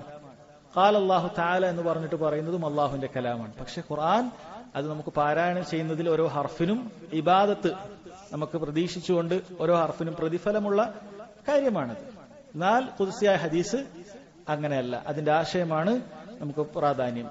എന്താണ് ഖാല അല്ലാഹു തആല? അല്ലാഹു തആല പറഞ്ഞു അന അഗ്ന ശുറകാഇ അനിശ്ശിർക്ക് മൻ അമില അമലൻ അശ്റക മഈ ഫീഹി ഗൈരി തറക്തുഹു വശിർക, റവാഹു മുസ്ലിം. മുസ്ലിം റിവായത്ത് ചെയ്യുന്ന സ്വഹീഹായ ഹദീസാണ്. അല്ലാഹു തആല പറയുന്നു അന അഗ്ന ശുറകാഇ അനിശ്ശിർക്ക്, എന്നിൽ ശിർക്ക് ചെയ്യുന്ന പങ്കാളികളിൽ നിന്നെല്ലാം ഞാൻ ധന്യനായിരിക്കുന്നു. നിങ്ങൾ ആളുകൾക്കും കൊടുക്കുക, എനിക്കും വേണ്ട, അങ്ങനെ വേണ്ട. അങ്ങനെ എന്നിൽ പങ്കു ചേർക്കുന്നതിൽ നിന്നെല്ലാം അള്ളാഹു ധന്യനാണ്. അങ്ങനെ അള്ളാഹുവിന് ഒരാൾക്കും കൊടുക്കുക, അതിൽ നിന്നൊരു ഓഹരി അള്ളാഹുവിന്, അങ്ങനെ വേണ്ട. മൻ അമില അമലൻ അശ്റക മഈ ഫീഹി ഗൈരി, ആരെങ്കിലും ഒരു പ്രവർത്തനം ചെയ്യുന്നു, അശ്റക മഈ ഫീഹി ഗൈരി, എന്നിൽ മറ്റൊരാളിൽ പങ്കു ചേർത്തുകൊണ്ടാണ് ചെയ്യുന്നത്. നിസ്കാരാകട്ടെ സദഖയാകട്ടെ എന്തു ആകട്ടെ, അള്ളാഹുവിനെ ഉദ്ദേശിക്കുന്നുണ്ട്, വേറൊരാളെയും അവൻ ഉദ്ദേശിക്കുന്നുണ്ട്. അള്ളാഹുവിനെ ഉദ്ദേശിക്കുന്നുണ്ട്, ജനങ്ങളെ ഉദ്ദേശിക്കുന്നുണ്ട്. അങ്ങനെയാണ് അവന്റെ പ്രവർത്തനമെങ്കിൽ തറക്തുഹു വശിർക, അവനെയും അവന്റെ ആ ഷിർക്കിനെയും ഞാൻ ഉപേക്ഷിച്ചിരിക്കുന്നു എന്ന് അല്ലാഹു സുബ്ഹാനഹു വ തആല പറഞ്ഞു. ഇവിടെ മൻ അമില അമലൻ, ഏതൊരമലും എന്നാണ് പറഞ്ഞിട്ടുള്ളത്. എല്ലാ അമലും അതിലുൾപ്പെട്ടു, ചെറുതാകട്ടെ വലുതാകട്ടെ ഏതുമാകട്ടെ. ദുആ ചെയ്യുന്നതാകട്ടെ, ആളുകളെ കാണിക്കാൻ വേണ്ടി ദുആ ചെയ്യുക, അല്ലെങ്കിൽ ആളുകളെ കാണിക്കാൻ വേണ്ടി അമലുകൾ ചെയ്യുക, എന്തുമാകട്ടെ, ഏതമലാകട്ടെ, അതിൽ അല്ലാഹു സുബ്ഹാനഹു വ തആലയോട് പങ്കു ചേർത്ത് കഴിഞ്ഞാൽ അല്ലാഹു എന്താണ് പറഞ്ഞിട്ടുള്ളത്? തറക്തുഹു വശിർക. ഇത് അള്ളാഹുവിൽ പങ്കു ചേർക്കുന്ന, അതായത് അള്ളാഹുവിന് വേണ്ടിയിട്ട് അവൻ ചെയ്യുന്നുണ്ട്, അള്ളാഹു അല്ലാത്ത ആളുകൾ കൂടി ചെയ്യുന്നുണ്ട്. അതിനെക്കുറിച്ചിട്ടാണ് അള്ളാഹു സുബ്ഹാനഹു വ തആല എത്രയും അധികം ശക്തമായ രീതിയിൽ അവനോട് ദേഷ്യത്തോടുകൂടി തറക്തുഹു വശിർക എന്ന രൂപത്തിൽ അള്ളാഹു തആല സംസാരിച്ചിട്ടുള്ളത്. അപ്പോൾ അള്ളാഹു അല്ലാത്ത ആളുകളോട് പ്രാർത്ഥിക്കുന്നവന്റെ അവസ്ഥ എന്തായിരിക്കും? ഖബറുകളിൽ പോയി പ്രാർത്ഥിക്കുന്നവന്റെ അവസ്ഥ. ഇത് അള്ളാഹുവിനോടും ചോദിക്കുക, അള്ളാഹുവിനും ചെയ്യുക, ഒപ്പം മറ്റൊരാളെ ഉദ്ദേശിക്കുന്നവനെ കുറിച്ചിട്ട് പോലും അള്ളാഹു സുബ്ഹാനഹു വ തആല അവന്റെ അമൽ വേണ്ടാന്നാണ് പറഞ്ഞിട്ടുള്ളത്. അയാൾ നിസ്കരിക്കുമ്പോൾ അള്ളാഹ്ക്ക് വേണ്ടിയിട്ടാണ് തുടങ്ങിയത്, പക്ഷെ വേറൊരാളെ കാണിക്കാനും ഉദ്ദേശിക്കുന്നുണ്ട്. കൊടുക്കുമ്പോൾ അള്ളാഹ്ക്ക് വേണ്ടി ഉദ്ദേശിക്കുന്നുണ്ട്, വേറൊരാളെ കാണിക്കാൻ ഉദ്ദേശിക്കുന്നു. അത് തന്നെ അള്ളാഹു സുബ്ഹാനഹു വ തആല എനിക്ക് ആവശ്യമില്ല, ഞാൻ അതിൽ നിന്ന് ധന്യനാണെന്നാണ് പറഞ്ഞത്. അപ്പോൾ പൂർണ്ണമായി അള്ളാഹു അല്ലാത്ത ആളുകൾക്ക് വേണ്ടി അറക്കുന്നവർ, അള്ളാഹു അല്ലാത്ത ആളുകൾക്ക് വേണ്ടി സുജൂദ് ചെയ്യുന്നവർ, അള്ളാഹു അല്ലാത്ത ആളുകളിൽ ബരമേൽപ്പിക്കുന്നവർ, അവരുടെ അവസ്ഥ എന്തായിരിക്കും? അള്ളാഹു സുബ്ഹാനഹു വ തആല അവരിലേക്ക് തിരിഞ്ഞുപോലും നോക്കുകയില്ല എന്നുള്ളതാണ് വാസ്തവം. ഹദീസ് ഈ അധ്യായമായിട്ടുള്ള ബന്ധം എന്താണ്? നമുക്ക് കിതാബ് തൗഹീദ് പഠിക്കുന്ന സമയത്ത് വിദ്യാർത്ഥികളോട് പ്രത്യേകിച്ച് അതിൽ ഓരോ തെളിവും അതിന്റെ അധ്യായത്തിനോട് ബന്ധപ്പെട്ട് കിടക്കുന്നുണ്ട്. ഈ ഹദീസിൽ എന്താണ് അധ്യായമായിട്ടുള്ള ബന്ധം? ഈ ഹദീസിൽ പറയുന്നു, മൻ അമില അമലൻ അശ്റക മഇ ഫീഹി ഗൈരി, ആരെങ്കിലും ഒരു പ്രവർത്തനം പ്രവർത്തിക്കുന്നു, അശ്റക മഇ ഫീഹി ഗൈരി, അതിൽ എന്നിൽ അവർ പങ്കു ചേർക്കുകയാണ്. അപ്പൊ അത് മറ്റൊരാളെ കാണിക്കുന്ന ഒരു വ്യക്തി എന്ന് പറയുന്നത് അത് അള്ളാഹുവിൽ പങ്കു ചേർക്കുകയാണ്. ഷിർക്കുൻ അക്ബർ അല്ലെങ്കിൽ ഷിർക്കുൻ അസ്ഗറാണ്. അത് അള്ളാഹു സുബ്ഹാനഹു വ തആലയിലുള്ള പങ്കു ചേർക്കലാണ്. മറ്റൊരാളെ കാണിക്കുന്നതിന് വേണ്ടി പ്രവർത്തനം ചെയ്യുക എന്നുള്ളത് ഈ ഗണത്തിലാണ് പെടുക. അത് അള്ളാഹു സുബ്ഹാനഹു വ തആല സ്വീകരിക്കപ്പെടാതെയാകും. നാം നേരത്തെ പറഞ്ഞ വിശദീകരണം മനസ്സിലാക്കുക. അമലിന്റെ നടുവിൽ എവിടെയെങ്കിലും വരിക, ഉടൻ തന്നെ അതിൽ നിന്നും രക്ഷപ്പെടുകയും ചെയ്താലല്ലാതെ നാം പറഞ്ഞു ബാക്കിയുള്ള ഘട്ടങ്ങളിലൊക്കെ അവന്റെ അമൽ അത് ബാത്തിലായി പോകുന്ന അവസ്ഥയാണ്. അപ്പൊ അതാണ് ഈ അധ്യായവുമായി ഈ ഹദീസിനുള്ള ബന്ധം. മൂന്നാമതായി കൊടുത്തത് ഖാലൽ മുസന്നിഫു റഹിമഹുല്ലാഹ് വഅൻ അബി സഈദ് മർഫൂഅൻ, അബൂ സഈദ് അൽ ഖുദ്രി റളിയല്ലാഹു അൻഹു അദ്ദേഹം നബി സല്ലല്ലാഹു അലൈഹി വസല്ലമയിലേക്ക് ചേർത്തുകൊണ്ട് പറയുകയാണ്. എന്താണ് ആ ഹദീസിലുള്ളത്? നബി സല്ലല്ലാഹു അലൈഹി വസല്ലം പറയുന്നു, അലാ ഉഖ്ബിറുകും ബിമാ ഹുവ അഖ്വഫു അലൈക്കും ഇൻദി മിനൽ മസീഹിദ് ദജ്ജാൽ. ഈ ഹദീസിന് ഒരു പശ്ചാത്തലമുണ്ട്. ഒരിക്കൽ നബി സല്ലല്ലാഹു അലൈഹി അബൂ സഈദിന്റെ പൂർണ്ണമായ ഹദീസിൽ തന്നെ നമുക്ക് കാണാൻ സാധിക്കും. ഇത് ഇങ്ങനെയാണ്, ഖറജ അലൈന റസൂലുള്ളാഹി സ്വല്ലല്ലാഹു അലൈഹി വസല്ലം വനഹ്നു നതദാക്കറുൽ മസീഹദ് ദജ്ജാൽ. ഞങ്ങൾ ഒരിക്കൽ മസീഹുദ് ദജ്ജാലിനെ കുറിച്ച് പരസ്പരം ചർച്ച ചെയ്യുന്ന സമയത്ത് നബി സല്ലല്ലാഹു അലൈഹി വസല്ലം ഞങ്ങളുടെ മജ്ലിസിലേക്ക് കയറി വന്നതാണ്. നബി സല്ലല്ലാഹു അലൈഹി വസല്ലം കേട്ടിട്ടുണ്ടാകും അവർ മസീഹുദ് ദജ്ജാലിനെ കുറിച്ച്, അതിന്റെ വരവിനെ കുറിച്ചും അപകടത്തെക്കുറിച്ചും ഒക്കെ ചർച്ച ചെയ്യുകയാണ്. നമുക്കറിയാം, തീർച്ചയായും ചർച്ച ചെയ്യപ്പെടേണ്ട വിഷയമാണ്. മസീഹുദ് ദജ്ജാൽ എന്ന് പറയുന്നത് ഒരു അമ്പിയാവ് പോലും, ഒരു നബി പോലും ദജ്ജാലിന്റെ ഫിത്നയെ കുറിച്ച് പറയാതിരുന്നിട്ടില്ല. അല്ലാഹു സുബ്ഹാനഹു വ തആല അത്രയും വലിയൊരു ഫിത്നയായിട്ട് തന്നെ നമ്മെ പഠിപ്പിക്കുകയും അതുകൊണ്ടാണ് നമ്മളൊക്കെ ഓരോ നിസ്കാരത്തിന്റെ അവസാനത്തിൽ നമ്മൾ അത് പ്രാർത്ഥിച്ചിട്ടേ സലാം കിട്ടാറുള്ളൂ. അല്ലാഹുമ്മ ഇന്നി അഊദു ബിക മിൻ അദാബിൽ ഖബ്ർ വമിൻ അദാബിൻ നാർ വമിൻ ഫിത്നത്തിൽ മഹ്യാ വൽ മമാത്ത് വമിൻ ഫിത്നത്തിൽ മസീഹിദ് ദജ്ജാൽ. 4 കാര്യങ്ങളിൽ നിന്ന് രക്ഷ തരണം എന്ന് വന്നിട്ടുണ്ട്. നമ്മൾ അവസാനത്തിൽ പ്രാർത്ഥിക്കുന്ന കാര്യമാണ്. നമ്മൾ പ്രാർത്ഥിക്കുന്നത് അത് അത്രയും ഗൗരവമുള്ളത് കൊണ്ടാണ്. കാരണം ഒരു മുഅ്മിനെ സംബന്ധിച്ചിടത്തോളം അവന്റെ ഈമാൻ നഷ്ടമാകുന്ന എല്ലാ കാര്യങ്ങളും അവന് വലിയ അപകടം പിടിച്ച കാര്യം തന്നെയാണ്. അതുകൊണ്ടാണല്ലോ നമ്മൾ ബാത്തിലിന്റെ ആളുകളുടെ ചെവി കേൾക്കാത്തത്. എന്തുകൊണ്ടാണ്? അവർ പറയുന്ന ബിദ്അത്തിന്റെ ആളുകളാകട്ടെ, അല്ലെങ്കിൽ ആ രൂപത്തിലുള്ള കുഫ്രൻ വാദങ്ങൾ പറയുന്ന ആളുകളാകട്ടെ, എന്തുകൊണ്ടാണ് മുഅ്മിനീങ്ങൾ അവരുടെ അടുക്കൽ പോയിരിക്കുകയും അവരുടെ ചെവി കൊടുക്കാതിരിക്കുകയും ചെയ്യുന്നത്? അവരുടെ ഈമാനെ സംരക്ഷിക്കുന്നതിന് വേണ്ടിയിട്ടാണ്. മസീഹുദ് ദജ്ജാൽ അവൻ വന്നു കഴിഞ്ഞാൽ ചില്ലറ ഈമാനൊന്നും മതിയാവുകയില്ല. ദുർബലമായ ഈമാനുള്ള ആളുകളൊക്കെ അവന്റെ പിന്നാലെ പോകും. കാരണം അവൻ ഹക്കൊക്കെ ബാത്തിലാക്കി കാണിക്കും, ബാത്തിലൊക്കെ ഹക്കാക്കി കാണിക്കും, ഇല്ലാത്തതൊക്കെ ഉള്ളതായി തോന്നിപ്പിക്കും. എല്ലാ രൂപത്തിലുള്ള സിഹറുകളും അവന്റെ കയ്യിലുണ്ടാകും. അപ്പോ ദുർബലമായ ഈമാനുള്ള ആളുകളൊക്കെ ആ മരണസമയത്ത് അവന്റെ ഈമാൻ ഇല്ലാതെ കാഫിറായി മരിക്കുന്ന അവസ്ഥ ഉണ്ടാകും. അതുകൊണ്ടാണ് നമ്മൾ അല്ലാഹു സുബ്ഹാനഹു വ തആലയോട് ആവർത്തിച്ച് പ്രാർത്ഥിച്ചു കൊണ്ടേയിരിക്കുന്നത്. അപ്പൊ സഹാബത്ത് അത് ചർച്ച ചെയ്യുകയാണ്, മസീഹുദ് ദജ്ജാലിനെ കുറിച്ചിട്ട് ചർച്ച ചെയ്യുകയാണ്. അപ്പോഴാണ് നബി സല്ലല്ലാഹു അലൈഹി വസല്ലം ഇത് പറയുന്നത് എന്നുള്ളതാണ് നമ്മൾ ഏറ്റവും അടിവരയിടേണ്ട പോയിന്റ്. മസീഹുദ് ദജ്ജാലിനെ കുറിച്ച് എത്രമാത്രം ഗൗരവമുള്ളതാണെന്ന് നമ്മൾ മനസ്സിലാക്കി. അപ്പൊ ആ വേളയിലാണ് നബി സല്ലല്ലാഹു അലൈഹി വസല്ലം ചോദിക്കുന്നത്, അലാ ഉഖ്ബിറുകും ബിമാ ഹുവ അഖ്വഫു അലൈക്കും ഇൻദി മിനൽ മസീഹിദ് ദജ്ജാൽ. മസീഹുദ് ദജ്ജാലിനെക്കാളും ഏറ്റവും നിങ്ങൾ പേടിക്കേണ്ടതായ ഒരു കാര്യത്തെക്കുറിച്ച് ഞാൻ നിങ്ങൾക്ക് അറിയിച്ചു നൽകട്ടെ എന്നാണ്. അപ്പൊ മസീഹുദ് ദജ്ജാലിന്റെ കാര്യങ്ങളൊക്കെ നമ്മൾ ശരിക്കും ചിന്തിക്കുക, അത്രയും ഗൗരവമുള്ള കാര്യമാണ്. നബി സല്ലല്ലാഹു അലൈഹി വസല്ലം സഹാബത്തിനോട് എന്നിട്ടാണ് പറയുന്നത്, അലാ ഉഖ്ബിറുകും ബിമാ ഹുവ അഖ്വഫു അലൈക്കും ഇൻദി മിനൽ മസീഹിദ് ദജ്ജാൽ. എന്റെ അടുക്കൽ മസീഹുദ് ദജ്ജാലിനെക്കാളും എനിക്ക് നിങ്ങളെ അറിയിക്കാനുള്ള, നിങ്ങൾ പേടിക്കേണ്ടതായ, അതിനേക്കാളും നിങ്ങൾക്ക് പേടി ഉണ്ടാകേണ്ടതായ ഒരു കാര്യത്തെക്കുറിച്ച് ഞാൻ അറിയിക്കട്ടെയോ? ഖുൽനാ ബലാ, ഞങ്ങൾ പറഞ്ഞു അതെ. ഫഖാല ശിർകുൽ ഖഫീ, അവിടുന്ന് പറഞ്ഞു ഗോപ്യമായ ഷിർക്കാണത് എന്ന് പറഞ്ഞു. ലാഹിറായിട്ടുള്ള, ഗോപ്യമായിട്ടുള്ള, ഖഫീ ആയിട്ടുള്ള ഷിർക്കാണത്.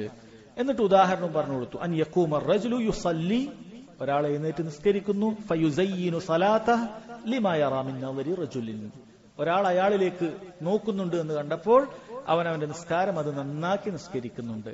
നന്നാക്കി അടക്കും ചിട്ടയോടുകൂടി ഖുശൂ ഒക്കെ അഭിനയിച്ച് അത് നിസ്കരിക്കുന്നുണ്ട്. ഇത് അശ്ശിർകുൽ ഖഫീയാണ് എന്നാണ് നബി സല്ലല്ലാഹു അലൈഹി വസല്ലം പറഞ്ഞിട്ടുള്ളത് എന്നാണ്. അപ്പോൾ സഹോദരങ്ങളെ, ഇതാരോടാണ് നബി സല്ലല്ലാഹു അലൈഹി വസല്ലം പറഞ്ഞിട്ടുള്ളത്? അസ്കൽ ഉമ്മ, ഈ ഉമ്മത്തിൽ ഏറ്റവും ബുദ്ധിയുള്ളവരായ, ഏറ്റവും പരിശുദ്ധരായ സഹാബത്തിനോട്. ആ സഹാബത്തിന്റെ മേൽ നബി സല്ലല്ലാഹു അലൈഹി വസല്ലമക്ക് ഭയമുണ്ട് എന്നാണ് ഈ ഹദീസിൽ പറയുന്നത്. നബി സല്ലല്ലാഹു അലൈഹി വസല്ലം വെറുതെ പറയുന്നതല്ല. സഹാബത്തിന്റെ മേൽ ഇത് സംഭവിക്കുക എന്നുള്ളത് വിദൂരമായ കാര്യമല്ല, നിങ്ങൾ സംഭവിക്കാൻ സാധ്യതയുണ്ട് എന്ന് നബി സല്ലല്ലാഹു അലൈഹി വസല്ലം പറയുമ്പോൾ, മസീഹു ദജ്ജാലിനേക്കാളും കടുത്ത ഫിത്തനയാണ് എന്ന് അവിടുന്ന് പറയുമ്പോൾ നമ്മളൊക്കെ എത്ര ശ്രദ്ധിക്കേണ്ടതുണ്ട് നമ്മൾ ഓരോരുത്തരും മനസ്സിലാക്കുക. നമ്മളൊക്കെ ഈമാൻ വളരെ ദുർബലമായ ഈമാനാണ്. നമ്മളൊക്കെ അങ്ങനെ ഒരു ചിന്ത, നമ്മളൊന്നും ഒരിക്കലും ആദ്യം കാണിക്കാൻ നമ്മൾ ചെയ്യില്ല. അങ്ങനെ ഒരു കാര്യമേ എനിക്കില്ല. സഹാബികളെക്കാളും വലിയ നിർഭയ അവസ്ഥയായിരിക്കും ചിലപ്പോൾ നമുക്ക് പിശാച് നമ്മുടെ മനസ്സിലിട്ട് തരിക. അങ്ങനെ ഒരു അവസ്ഥ ഒരാൾക്കുണ്ടെങ്കിൽ എനിക്കങ്ങനെ ഒരിക്കലും ചെയ്യാമെന്ന് വരികയില്ല എന്നൊരു നിർഭയ അവസ്ഥ ഒരാൾക്ക് തോന്നുന്നുണ്ട് എങ്കിൽ ഒരുപക്ഷെ അവനായിരിക്കും ആദ്യം ഇതിൽ പെടുക. എന്നാൽ ഈമാനുള്ള ആളുകളെ സംബന്ധിച്ചിടത്തോളം എപ്പോഴും അവർക്ക് അവരുടെ അമലിനെ സംരക്ഷിക്കാൻ, അത് കാത്തു സൂക്ഷിക്കാൻ എപ്പോഴും പരിശ്രമിക്കുന്നവരായിരിക്കും. അമലുകൾ ചെയ്യുമ്പോഴും ചെയ്തതിനു ശേഷമൊക്കെ അവർക്കത് പേടിയാണ്. അള്ളാഹു താലയ്ക്ക് വേണ്ടി മാത്രം ചെയ്യാൻ സാധിച്ചിട്ടുണ്ടോ, അത് പൊളിഞ്ഞു പോകുമോ എന്നൊക്കെ അവർ പേടിച്ച് സുന്നത്തനുസരിച്ച് അവർ ചെയ്താൽ പോലും അവർക്കത് അള്ളാഹു സ്വീകരിച്ചിട്ടുണ്ടോ എന്നുള്ള പേടി ഉണ്ടാകും. റിയാ സംഭവിച്ചിട്ടുണ്ടോ എനിക്കറിയില്ല. അതുകൊണ്ടാണ് അവർ ആവർത്തിച്ച് മാപ്പാക്കാൻ വേണ്ടിയും മഗ്ഫിറത്തിന് വേണ്ടിയൊക്കെ പ്രാർത്ഥിച്ചുകൊണ്ടേയിരിക്കുന്നത്, അമലുകളൊക്കെ സ്വീകരിക്കാൻ വേണ്ടി പ്രാർത്ഥിച്ചുകൊണ്ടേയിരിക്കുന്നത്. എന്തുകൊണ്ടാണ് മസീഹു ദജ്ജാലിനേക്കാളും ഷിർക്കുൻ ഖഫി, ഗോപ്യമായ ഷിർക്ക് അപകടമാണ് എന്ന് പറയാൻ എന്തുകൊണ്ടാണ്? എന്താണ് അതിന്റെ ഒരു വജ്ഹ്? പണ്ഡിതന്മാർ പറയുന്നു രണ്ട് വജ്ഹ് അതിനുണ്ട്. അത് രണ്ട് രൂപം അതിന് പറയാൻ സാധിക്കും. അല്ല, അതിനു മുമ്പ് എന്തുകൊണ്ടാണ് ഷിർക്കുൻ ഖഫി എന്ന് പറഞ്ഞത്? ഗോപ്യമായ ഷിർക്ക് എന്ന് എന്തുകൊണ്ടാണ് പറഞ്ഞത്? അതിനൊന്ന്, അതിന്റെ വഴി ഗോപ്യമാണ്. അത് ഇതിലൂടെയാണ് കടന്നു വരിക എന്ന് നമുക്കറിയില്ല. അതിന്റെ ത്വരീഖ് ഖഫിയാണ്, അതിന്റെ വഴി അത് ഗോപ്യമായ വഴിയാണ്. എങ്ങനെയാണ് മനുഷ്യന്റെ കൽബിലേക്ക് എത്തുക എന്ന് ഒരാൾക്കും അറിയുകയില്ല. ഇന്ന വഴിയിലൂടെയാണ് വരിക എന്ന് കണ്ടാൽ നമുക്ക് അതിൽ മാറിക്കയറും. അങ്ങനെ മാറിന്നാൽ മാറിപ്പോകുന്ന ഒരാളല്ല, അതെങ്ങനെയും വരും ഗോപ്യമായ രൂപത്തിൽ. അതായത് ഒരു കറുത്ത പാറയിൽ ഒരു കറുത്ത ഉറുമ്പ് അതിങ്ങനെ ഇഴഞ്ഞു നീങ്ങുന്നത് ഒരാൾക്ക് മനസ്സിലാക്കാൻ സാധിക്കുകയില്ല.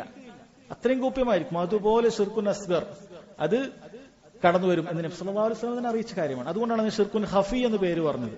രണ്ടാമത്തെ കാര്യം, അത് സംഭവിക്കുന്നതിന്റെ മക്കാൻ ഖൽബാണ്, ഗോപ്യമാണ്. പുറത്തുള്ള ഒരാൾക്ക് കാണാൻ സാധിക്കില്ല അയാൾക്ക് ഷിർക്കുൻ ഖഫി സംഭവിച്ചിട്ടുണ്ടോ എന്നുള്ളത്. പുറത്തൊരാൾക്ക് മനസ്സിലാക്കാൻ സാധിക്കില്ല, ഗോപ്യമായ കാര്യമാണത്. ഒരാൾക്കും കണ്ടറിഞ്ഞ് മനസ്സിലാക്കാൻ സാധിക്കുന്ന കാര്യമല്ല. ഖൽബിലാണ് അതിന്റെ സ്ഥാനം.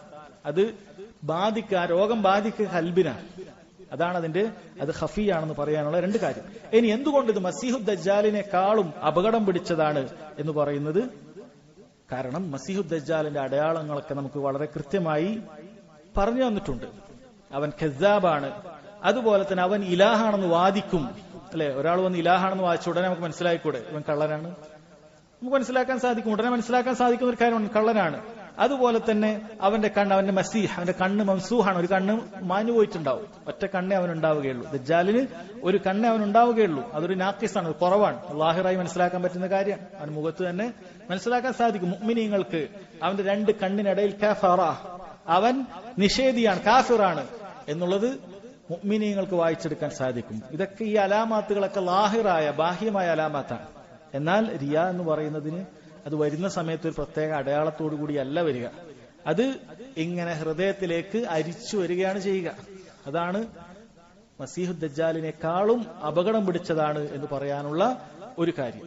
രണ്ടാമത്തെ കാര്യം, മസീഹു ദജ്ജാലിന്റെ ഫിത്ന അതേത് ജമാനിലായിരിക്കും എന്നുള്ളത് അവസാനത്തെ കാലഘട്ടത്തിലാണെന്ന് പ്രത്യേകം അറിയിച്ചിട്ടുണ്ട്.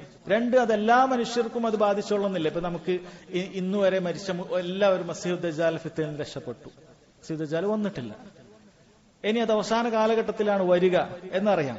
പക്ഷേ റിയ എന്ന് പറയുന്നത് എല്ലാവരും ബാധിച്ചിട്ടുണ്ടാകണം. അതിൽ നിന്ന് രക്ഷപ്പെടുന്ന ഒരാളും ഉണ്ടാവുകയില്ല. ആ ഫിത്നയിൽ നിന്ന് രക്ഷപ്പെടുന്ന ഒരാളും ഉണ്ടാവുകയില്ല. എല്ലാവർക്കും അത് ബാധിക്കുന്നതാണ്. തുടക്കത്തിൽ പറഞ്ഞതുപോലെ ഏറ്റവും ശ്രേഷ്ഠതയുള്ള സ്ഥലത്ത് പോലും അത് കയറി ചെല്ലും. മസീഹു ദജ്ജാൽ അവന് മദീനയിൽ കയറി ചെല്ലാൻ സാധിക്കുന്നില്ല. എന്നാൽ റിയാ എന്ന് പറയുന്നത് അത് നമ്മൾ മദീന മസ്ജിദിന്റെ അകത്ത് പോയി നിസ്കരിച്ചാലും അത് നമ്മൾ പിടികൂടുന്ന കാര്യമാണ്. ഏറ്റവും ശ്രേഷ്ഠതയുള്ള കാബയുടെ മുന്നിൽ പോയി നമ്മൾ നിസ്കരിച്ചാലും അത് നമ്മൾ പിന്നാലെ പിടികൂടുന്ന കാര്യമാണ്. ഏറ്റവും മഹാന്മാരായ ആളുകളുടെ അല്ലെങ്കിൽ ശ്രേഷ്ഠരായ ആളുകളുടെ ഇടയിൽ നിന്ന് നമ്മൾ നിസ്കരിക്കുമ്പോൾ പോലും ചിലപ്പോൾ ഒരുപക്ഷെ അത് കൂടുതലായി നമ്മൾ പിടികൂടുന്നതാണ്. അങ്ങനെയുള്ള ഷർറാണത്, അങ്ങനെ ഒരു തിന്മയാണത്. ബാക്കിയുള്ള തിന്മകളൊക്കെ നമ്മൾ നല്ല ആളുകളെ കാണുമ്പോഴെങ്കിലും പലപ്പോഴും പലരും ഒഴിവാക്കുന്നതാണ്. അല്ലെങ്കിൽ നല്ല സ്ഥലത്തോ നല്ല സമയത്തോ ചിലപ്പോൾ ഒഴിവാക്കിയേക്കും. റമദാനിന്റെ പകലിൽ ആളുകൾ പല തിന്മ ഒഴിവാക്കുന്നുണ്ട്, അല്ലെങ്കിൽ റമദാനിൽ തന്നെ പൂർണ്ണമായി ഒഴിവാക്കുന്നുണ്ട്. മക്കത്തും മദീനത്തും എത്തിയാൽ ആളുകൾ പല തിന്മകളിൽ നിന്ന് ഒഴിവാക്കുന്നുണ്ട്. അല്ല, ചില നല്ല സ്ഥലങ്ങളിലും നല്ല സമയങ്ങളിൽ ഒഴിവാക്കുന്നുണ്ട്. റിയ അത് നല്ല സമയങ്ങളിലും നല്ല സ്ഥലങ്ങളിലും ചിലപ്പോൾ നമ്മൾ പിന്നാലെ കൂടും, കൂടുതൽ നമ്മളെ അപകടത്തിലേക്ക് എത്തിക്കുന്ന അവസ്ഥ ഉണ്ടാകുന്നുണ്ട്. അതുകൊണ്ടാണ് ഇത് മറ്റൊരു വജ്ഹാണ്. പിശാചിനെ ദജ്ജാലിനേക്കാളും അപകടം പിടിച്ചതാണ് എന്ന് നബി സല്ലല്ലാഹു അലൈഹി വസല്ലം പറയാനുള്ള കാരണമായി പണ്ഡിതന്മാർ പറഞ്ഞ ഒരു വജ്ഹാണ്. അതുകൊണ്ട് സഹോദരങ്ങളെ, നമ്മളെപ്പോഴും അല്ലാഹു സുബ്ഹാനഹു വ തആലയോട് ആത്മാർത്ഥമായി റിയായിൽ നിന്നും സ്മഅത്തിൽ നിന്നും ഒക്കെ എന്റെ അമലുകളെ രക്ഷപ്പെടുത്താൻ നമ്മൾ പ്രാർത്ഥിക്കുക. അല്ലാഹുമ്മ ഇന്നി അഊദു ബിക അൻ ഉശ്രിക ബിക വ അന അഅലമു വ അസ്തഗ്ഫിറുക ലിമാ ലാ അഅലം. ഇതുപോലെയുള്ള പ്രാർത്ഥനകൾ നമ്മൾ എപ്പോഴും പ്രാർത്ഥിക്കുക. നമ്മൾ അമലുകൾ ചെയ്യുമ്പോൾ ശ്രദ്ധിക്കുക, നമ്മൾ റിയായിൽ നിന്നും അതുപോലെയുള്ള എല്ലാ ശിർക്കിന്റെ മുഖങ്ങളിൽ നിന്നും രക്ഷപ്പെടാൻ അള്ളാഹുവിനോട് എപ്പോഴും അതിന്റെ ആവശ്യക്കാരാണെന്ന രൂപത്തിൽ തേടുക. അള്ളാഹു സുബ്ഹാനഹു വ തആല നമ്മുടെ അമലുകളെല്ലാം അവന് വേണ്ടി മാത്രം ചെയ്യുന്ന ഖാലിസായ സാലിഹായ അമലുകളാക്കി മാറ്റുമാറാകട്ടെ. നമ്മിൽ നിന്ന് വന്നുപോയ ചെറുതും വലുതുമായ പാപങ്ങൾ അള്ളാഹു തആല അവന്റെ മഹത്തായ മഗ്ഫിറത്ത് കൊണ്ട് നമുക്ക് ഏവർക്കും വിട്ടുപുറത്തു മാപ്പാക്കി തരുമാറാകട്ടെ. اللهم اغفر للمؤمنين والمؤمنات والمسلمين والمسلمات والأحياء منهم والأموات إنك مجيب دعوات يا قاضي الحاجات. اللهم آت نفوسنا تقواها وزكها أنت خير من زكاها أنت وليها مولاها. اللهم إنا نعوذ بك من علم لا ينفع ومن قلب لا يخشع ومن نفس لا تشبع ومن دعوة لا يستجاب لها. اللهم إنا نسألك علما نافعا ورزقا طيبا وعملا متقبلا. اللهم علمنا ما ينفعنا وانفعنا بما علمتنا وزدنا علما. ربنا تقبل منا إنك أنت السميع العليم وتب علينا إنك أنت التواب الرحيم.